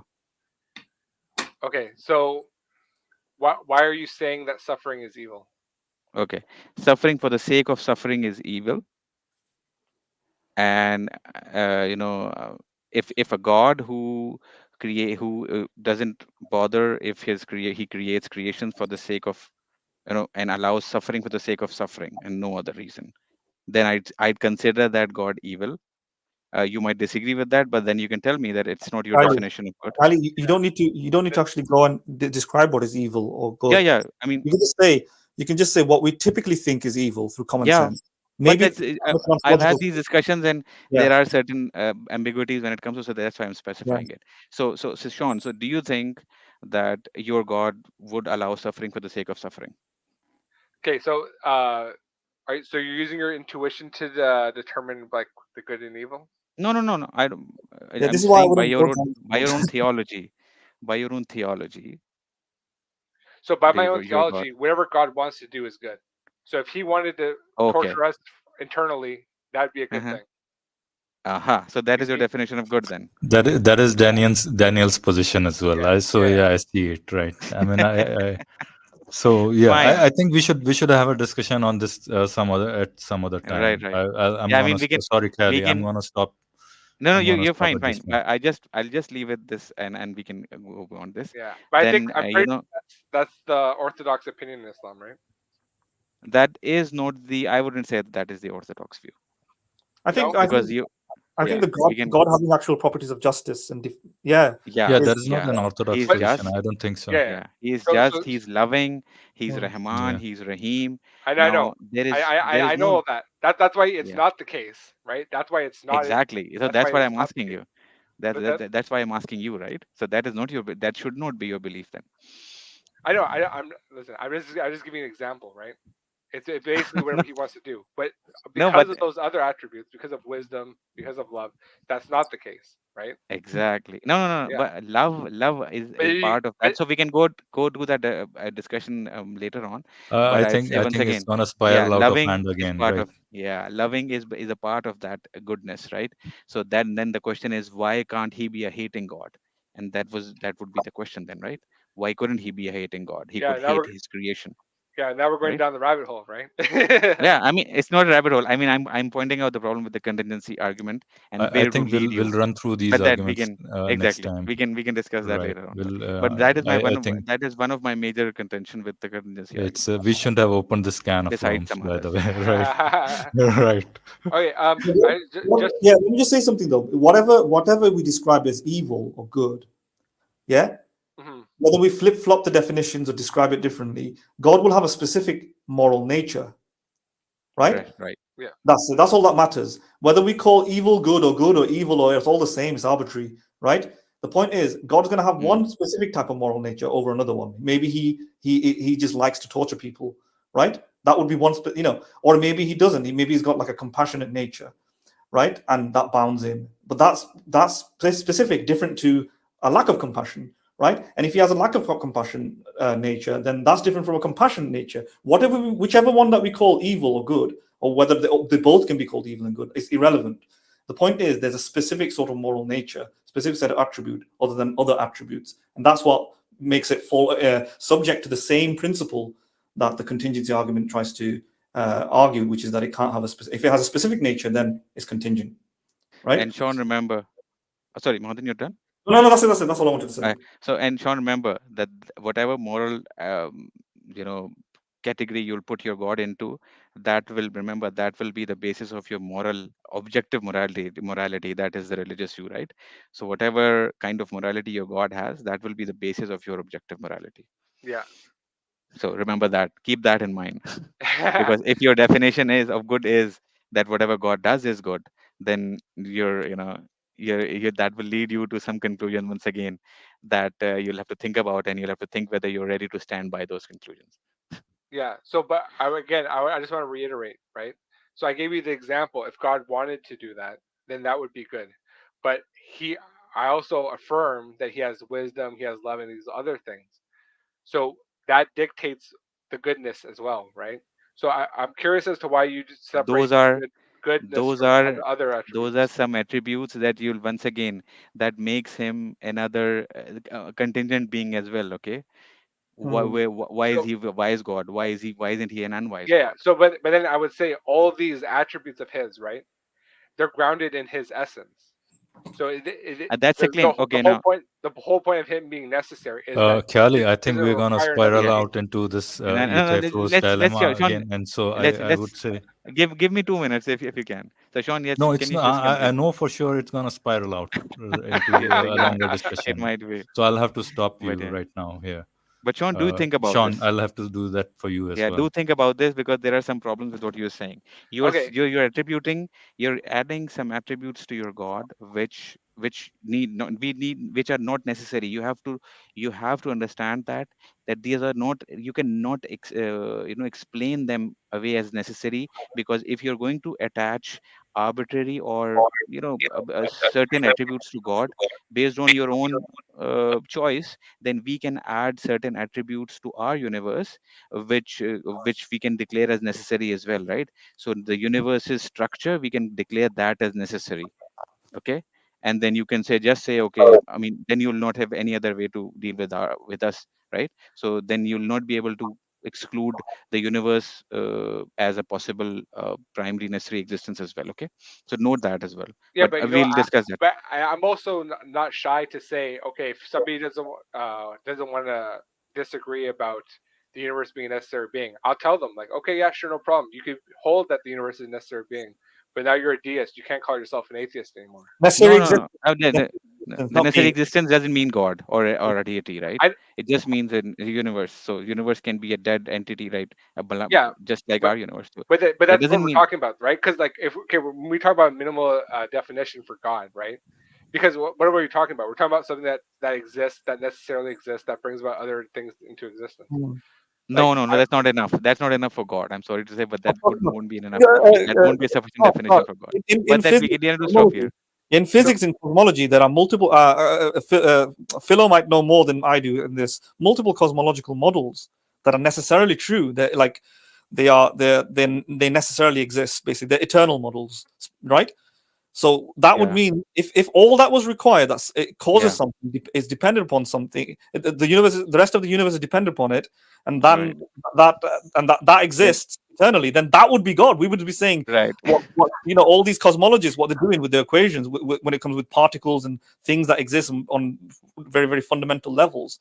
That's just not particles. What that they're talking about. Right. That's just an Then you omnipotent would being, but it's not then you right. would categorize such Yeah. atheists as deists, but that is not the case, right? But All yes, I right, guess we'll take let's up not all these. go down that rabbit hole. Yeah, Yeah, we'll that's take up fine. all these on in episode number 2. Sean, um, I hope you had a good time here, and if we did anything to make you feel uncomfortable or said anything that wasn't in line, so apologies. But if before we leave, can I Yeah. ask you one So next small time, question? next time I'm going to be on Sean's side. I'm going to debate you guys. All right, sure, Me sure. and Sean versus Philo and Kylie. All hey, right. So, Sean, can I ask you one small question, and you may choose not to answer it? Are you open to changing your stance that there might not be a God? I'm pretty firm in my belief, to be honest with you. Right, right. That's I'm just pretty just a firm. simple question I wanted to ask you. Right. Yeah, because But you would I'll tell you. consider yourself an open mind person. I mean, it's different. If you're deeply convinced of your position, that is fine. We are as well. But are you generally an open minded person? I'll say this: I wasn't always as religious as I am now. Okay. so I definitely changed a lot. Would I change in the future? Like I don't think I would ever hold an atheist view, to be honest with you. Sean, how old are you, by the way? 32. All right, okay. I'm just wondering because I wanted to know how old you were, whether you were a young person or. I'm old, man. I'm old. Yeah, So No, oh, no, you're no. saying you're 100. yeah. Pardon me. You're saying your position is 100% sure, right? You're gonna budge from it, basically, right? Not even Uh, 99.999999 recurring 99, right? I think my belief in God is 100%. I think. Okay, How, okay. Just wanted to make sure, right? Because Yeah, Then we are having feedback from your side. yeah. why do you feel like that? Martin, we have a very bad feedback from your side. Yeah, I think he's good now. I think he muted himself, so he's good now. Right, right. Yeah. But yeah, I would say like I'm very strong right now. Like because I've you could tell maybe a little bit that I did delve in some philosophy. Obviously, I'm not good at it. I'm not perfect at it for sure. I'm trying to get better at it. I'm a work in progress, right, in that regard. But the atheistic worldview, I think that there's a lot of issues with it. I don't think I could ever see myself being atheist. I was very close when I was younger, but I think that was more of my social upbringing that because of that. Um, yeah, I think a lot of religions, when I look at them, I compare them to each other. They have a lot of internal contradictions with them. Um, so, I, I, I, yeah, I'm just learning. For me, when I go into philosophy, I just go into philosophy for proof of God. That's kind of like where that's kind of mostly it. I don't really delve into the other stuff because it doesn't interest me all that much. Right. Right, right. What I would say Let's is that suppose if these arguments didn't fall in your favor, basically, would you be willing to change your mind? Basically, is Like if I was wrong, would I admit I'm wrong? no. I mean, see these philosophical, you're looking for an answer or to bolster your position using these philosophical arguments, right? Yeah. Am I right in thinking that? Like I'm more into just learning. I mean, would you So go where these arguments take you? If they were necessarily true. I mean, you would you there's what would how would you find out that they're necessary to, right? You would Yeah, go where these arguments take you, I would wherever have to. Yeah, I would have they to assess no them. matter where Yeah, they take you, right? yeah, yeah. Okay. Yeah, I mean, look, with the contingency argument, there's nothing wrong with an infinite series of dependent things, right? There's nothing. Literally, it's called causal finitism. There's nothing wrong. Mathematicians, for example, don't universally rule out the possibility of an actual infinity, right? That might be weird. I'm just making a statement there. But we can talk about that some other time. Or you might have a finite causal. I think I said causal finitism, causal infinitism. Or you might have a causally finite, where there's a first cause that is necessary. And I don't see nothing in the philosophy, like most atheist philosophers have literally described. It's just basic conceptual thinking that nothing requires any of God's attributes, right? Apart from eternality. So there might just be space time, for example, right? Mhm. And that's it. Or there could be, something very close to empty space at the beginning that was just always there, and it's always there. So and the rest of the universe is dependent upon it, right? You can say that the rest of the universe is also if it's like an indeterministic universe, then it might be the case that the rest of the universe is not is dependent is independent to some extent as well, in the sense that it could have been otherwise, right? So these are weird situations where you have a necessary first cause, but then you have the rest of the chain that could have been different, right? right, Or if we assume determinism, then if A is necessary, then B must be necessary, C must be necessary, D must be necessary, etc. All of these are possible things that you can have, and a lot of atheistic philosophers that's how they've tackled contingency arguments. That you can have infinite chains, you can have finite chains, you can have a necessary cause, or some of them actually refute the PSR, the principle of sufficient reason, that everything needs to have a cause in and of itself or something external to it. And they're saying that's just something that we don't know necessarily applies beyond the universe. Now, some people might have certain thoughts that actually I can't imagine that not applying. Other people might think that they must apply, but there's no strict consensus really on that question. Different atheists have different views on which of the premises, which of them, how to tackle the contingency argument. But the point is, getting to a God can be challenged. So you might want to look into all of that and see the mental moves that they're making. If you're just focusing on the theist presentation, right, then you're not going to see that. And Aaron Ra and Matt Dillon probably have no idea how to tackle these things because they don't. I think Delahanty They're might, not, yeah. yeah, but they Matt don't. Dillahunty Delanty is might, yeah. better, much better than Aaron Yeah. Ra. Yeah, I but was going to even say that earlier he's in the stream as well. yeah, I'd like to give some credit to Matt, but not Aaron Ra. yeah. but So you might want to look at Graham Oppy, Paul Draper, Alex Malpass, right? Wes Morriston on infinities. Alex Malpass and Wes Morriston has a lot of work on infinities. And watch their exchanges with William Lane Craig, Also, Who's that guy whose name is Quinton Smith, or what's his Clinton name? Smith. Yeah, he's Who done dealt with parts. infinities? Yeah. Who dealt with infinities? Right. Uh, Imam Mahadan? Who dealt with who talked Graham about Alex infinities? Malpass. Alex Malpass and Wes Alex Morrison Malpass. wrote a paper. Can you Yeah. finally can you write it down in the chat? So Alex I'll write Malpass, it down. he Yeah, was. Morrison, just find the paper on infinities and just put it on the chat, please, if you can. I know. Yeah. I remember seeing Alex Malpass a long time ago. It's in the private chat, by the way. Alex Yeah. Malpass. He had a discussion with do you guys Jake. are you guys familiar with Jake? Yeah. Yeah, I've seen that. Yeah. So what did you think of that conversation? I saw only. I don't think I can't remember all of it now. I thought it was good. I thought the Muslims in that conversation was respectable. Like those are the type of people that I would like to talk to. I mean, I think the guy there was a person with a goatee, or no, he was nice and calm and sensible.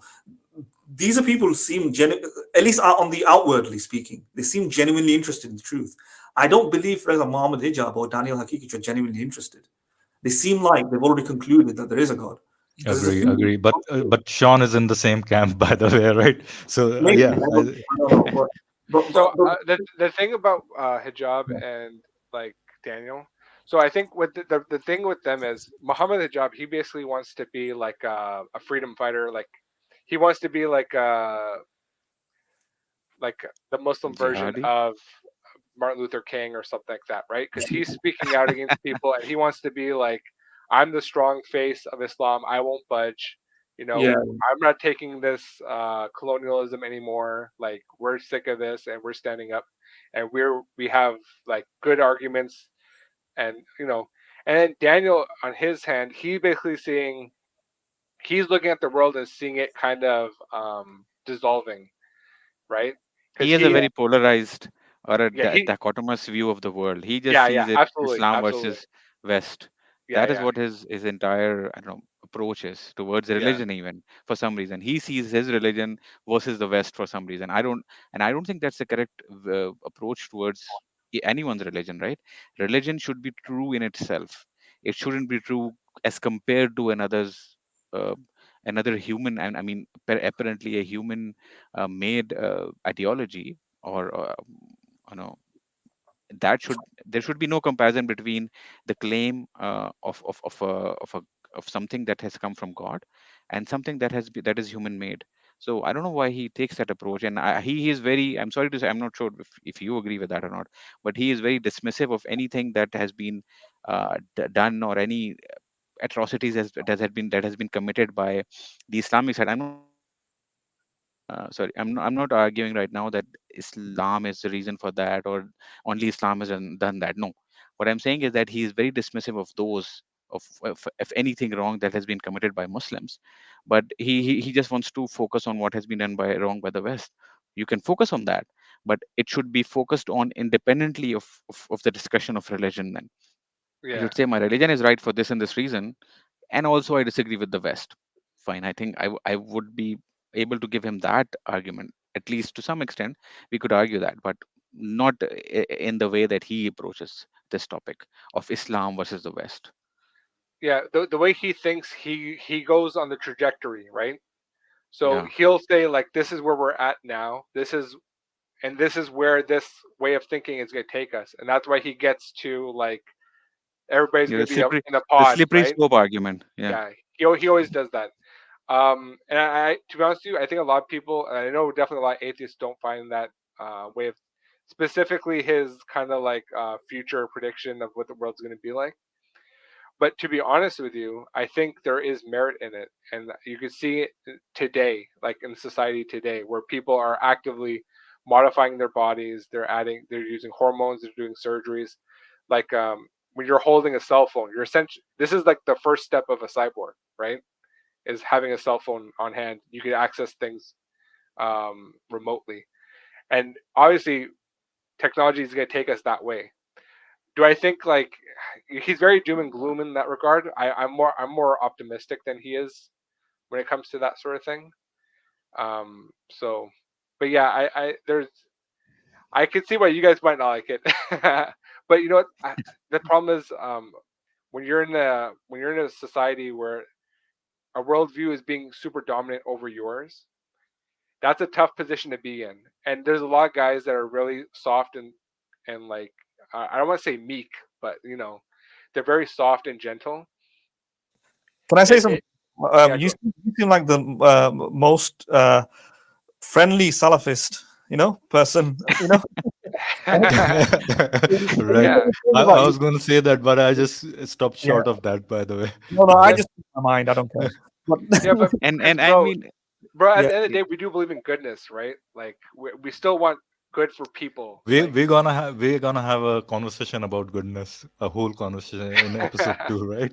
So yeah, let's yeah, let's but hold on to and we're our gonna have a horses, by the way. discussion about the Salafi view of God. I'm sorry to say that there's a lot of problems with that. yeah, Did you agree with that? Two hands and one leg and I don't know all yeah, that. yeah, yeah, yeah, yeah, Two yeah. right Okay, hands, I by the mean, way. Two then right I'm hands. not sure how do you go about with the contingency argument, unless again you're going to claim that the two arms are necessary.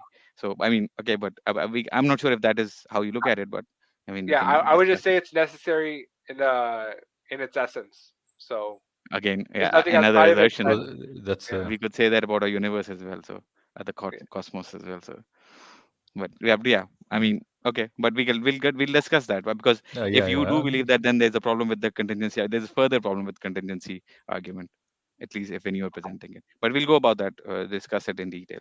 I yeah, sure. guess, yeah, Philo. I guess. Yeah, I What think do we you? should end the stream. Otherwise, we're gonna keep going. This train is never gonna stop. By the way, Yeah, yeah. But Time flies when you're Sean, having fun, man. What do you it expect? was nice having you. Right? yeah, Yeah, yeah. It was great. It was good to have you. it was And good to be here. It's good to I talk think to I you think guys. we may have jumped over certain topics, and we didn't go through all the posts, and there's too many things there. I think we just got yeah. Yeah, and we ended up in the contingency, which is fine, because you wanted to talk about it. But maybe we do need a episode 2, episode 3 to flesh out some more issues or something, right?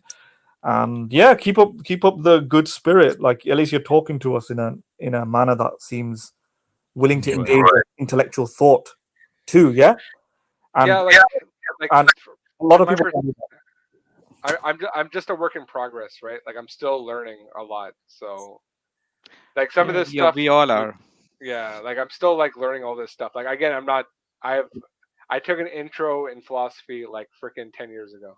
like I'm really I have to revisit that sort of thing, and like I'm still learning stuff. And but to be honest with you, I think the biggest problem for me is I don't know where to look. So at this point, I'd like to ask you guys like, what's your recommendations for readings for this sort of thing? Right. So I would recommend AJ Grayling's book on philosophy. Just type in AJ Grayling, right?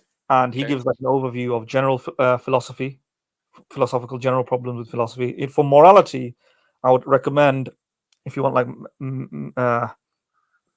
general introduction to ethics, Julia Driver, ethics. I think it's called Ethics, if I remember. Julia Driver Ethics, or even Peter Singer. But again, I prefer Julia Driver, who seems um, more marketable and easy to understand. Sorry, Mahadan just wanted to make a correction on you. AC Grayling, not AJ Grayling, right? Sorry, AC Grayling. Yeah, I'm thinking about somebody else then. I'm thinking about AJ Ayers, or is it? Yeah, AJ Iyer is the emotivism guy, right? yeah, AJ he's a logical positivist. He's the founder of logical positivism. But you can also read into logical positivism, which is Language, Truth, and Logic by A.J. Ayer. So you can find out some of the motivations of the 20th century sort of more scientific-minded philosophers like Bertrand Russell. Yeah, and these might be a bit difficult, but they're still like I would say second year philosophy. The last book that I talked about. Okay. And if you want to just read more into infinity, I would recommend Graham Oppy on infinities. But actually, no, I wouldn't recommend that. That's a bit complicated. I think the paper that Alex Malpass writes with Wes Morriston is easy to follow, and that is relevant to the religious debates regarding infinity, right? So you might want to. So I forgot what the paper is called. I think is I don't know, but if you just type in Alex Malpass and Wes Morriston infinity, it should be the most popular paper, and you can probably download it if you have like access to an academic, or maybe you can find like a proxy website where you can download the article. So I Mhm. think those would be pretty good. And any book on philosophy of religion, if you want to really delve into meta ethics, because I know you want to know what's the justification. Shelley Kagan came out a very recent book. I forgot. I don't know. I don't. It's not that I've forgot the name. I just don't know the name. Philo, maybe you can browse it or something. It's a very recent book, maybe last year or last couple of months, or it's soon to be out if it's not out yet. By whom? Sorry, which one? Shelley Kagan. Okay, Shelley Kagan. Okay. Yeah. So he talks about how to ground ethics on a purely naturalistic universe. It doesn't involve necessarily reducing it to physical stuff, right? If you believe that you're a physical, if you believe in a physical universe, it doesn't necessarily mean you believe everything is. Like you might think math 2 + 2 = 4 is just a realization through understanding, and some people make the argument that ethics is just like that you can figure out through reasoning. How that's done, I'll let you at least look into it, peer into it by academic philosophers and so on. Okay. If that's not enough, just go to any university website, like a reputable university, and just look at what they teach per semester, and look at the books that are recommended to be. Yeah, there you go. Answering moral skepticism. Yeah, Okay. that would be an amazing book to read. I've not read it. I've read like a sample of it or something, and I know his views on it from elsewhere. I've seen videos of him speak. That's something for me to read as well. But look, provides an introduction to metaethics for non-specialists, surveys and answers arguments in support of moral skepticism, focus on worries about moral, etc. So these guys really get into the depth of it. Ultimately, you're not going to get these answers in a debate, in a discussion. It's not enough time. It requires sincere thinking and reflection. It's like praying almost for Yeah. a god. Yeah, certain things have to fall through in your head, and you can't do that through a competitive debate where there's an audience clapping and screaming. It's like a war, isn't it? I'm going to win. You're going to win. You're a nihilist. You're a moral monster. You're a crappy Muslim. You're going to kill everybody. You have sex with children. That doesn't create understanding. Yeah, Yeah. that just creates fights. This, sit down and just think about it in your own time. You don't even need to talk to us about it. You challenge yourself and read it and see how it holds up, Well, you know etc. what the issue I've had in the past is basically I'll study it and then it just keep it in my head and then never go back to it years later because I don't discuss with anybody about it. That's why Right, this sort of thing was very helpful. right. So Okay. okay. Well, you're always welcome to this side of the fence, by the way, and you can have conversations then. Sounds good, bro. All right, all right. All right, guys. All right. Well, all right. We are called Anything at else to add? 3 hours. Yeah, it's been a little bit longer than we usually have, but And we didn't finish anything, I think. right. Hey, All right. All right. Shall we end this then? All Yeah. right, Sean, for the second time, nice talking to you. And then let's see when we can have our episode 2 of this. Maybe in a week or maybe in 2 weeks. I don't know. give Depends me some on. time to read, bro. All right. If you want to take time, maybe a month or whenever you're comfortable, you can, let us know. You have email IDs of each one of us, and maybe just send us all whenever you're free, right? Sounds good, bro. All All right. right, my friend. It was good sport. It was good. It was a Yeah. good. Hopefully, All right. informative. All right. All right. Have a good one, guys. You too. Bye All bye. right. You Bye-bye. too. Bye bye. Take care. All right, guys. So this was a good, constructive, discussion Yeah. with Sean. You want to add anything before we close the stream? No. I thought if anybody enjoyed it, I know that we didn't have too many viewers, but anybody enjoyed it. I know it's deep philosophy. It's a debate discussion with a Muslim, a very interested Muslim. He cares about these things, it seems, and he's actually paying attention to what we're saying and engaging with us. So I would just say that there should be more people like that, because not a lot of people, they get angry or feisty. They don't want to argue. They engage dishonestly, right? And I've not seen any obvious signs of any dishonesty, and that's a good thing. So maybe sometimes people have biases and prejudices. I won't call that necessarily dishonesty. Some people just attach to certain things. I don't know whether Sean is like that. I don't know whether we are like that. I don't think I am at all, because I hold very, very many different difficult, uncomfortable things in my life. Like I hold many conclusions that are not necessarily intuitive. They're counterintuitive. They don't feel right, but that might be evidence. So if you have a mindset like that, where you hold something as the truth, irrespective of whether it makes you happy or not, irrespective of whether it collides with your intuition, then you might be a truth seeker. But if you are just trying to make life easy and say, oh, this doesn't feel right, I rather put what I feel is correct to be correct, and I don't need evidence or something like that, that might indicate that you are operating under a prejudice.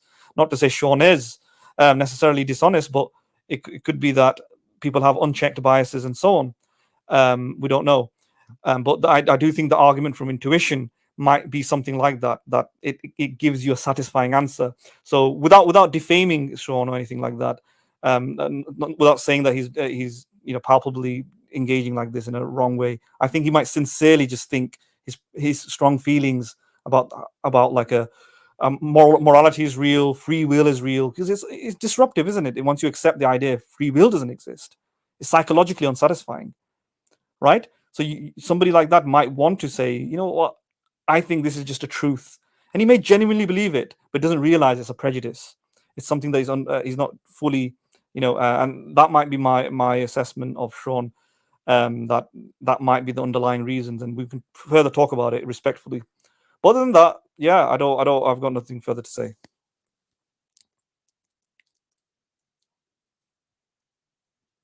Kylie, please. You have Yeah, I anything? mean, no, I think it was a very nice discussion. I always welcome friendly discourses. It's, it's always in such discussions you can have actually you can actually engage with the other person instead of just being all egoistic and trying to prove yourself right which is usually the environment in a debate, or even in uh, such interfaith, or if you call it a faith, or such interreligious or such discussions, particularly when Muslims are dealing with atheists or agnostics. So I think it was a very good discussion. I do hope that other people could learn from this and see how people can engage uh, friend in a very friendly manner, despite having very large disagreements over such topics. Right. I think I share the same, same sentiments as you two. It was a nice discussion. Before we leave, though, what I'm gonna do is I'm gonna plug in our channel. Anybody who's gonna listen in future or who's listening right now, it's a request that you like our streams, share it, subscribe, and do whatever you can to spread the word. I think we need more people to listen to us. Maybe our discussions are a little bit more philosophically heavy. Maybe there is this language barrier that you see, you don't understand something. If that's the case, maybe you can write a comment and say, hey, maybe it's English is not something that we want something in Hindi as well. So maybe sometime Khali and myself can do a Hindi stream and do some light subject or something like that. So yeah, do let us know. Press the notification bell if you subscribe. Just share it and spread the word. We can do with some good audience, maybe at least a couple of tens of guys or maybe hundreds of guys to listen to us, right? So with Yeah, all that, thank you very much for listening. And yeah. Just one more sorry, thing. Martin, you want to say something? I would say that I know Sean listens to certain people like Jake and so on. Maybe it's that audience that we need. I mean, and if you're that sort of variety, if you come from that sort of camp, then you might want to share it with people who watch those sort of shows, because our conversations is relevant to that. Yeah. So Philo, yeah, round it up. All right. All right. Yeah. Thank you, everybody. Thanks, Martin, as always. Thanks, Mhm. Kelly, as always. See you guys later. Everybody, see you guys later in the next stream. Bye bye. Bye bye. Bye bye.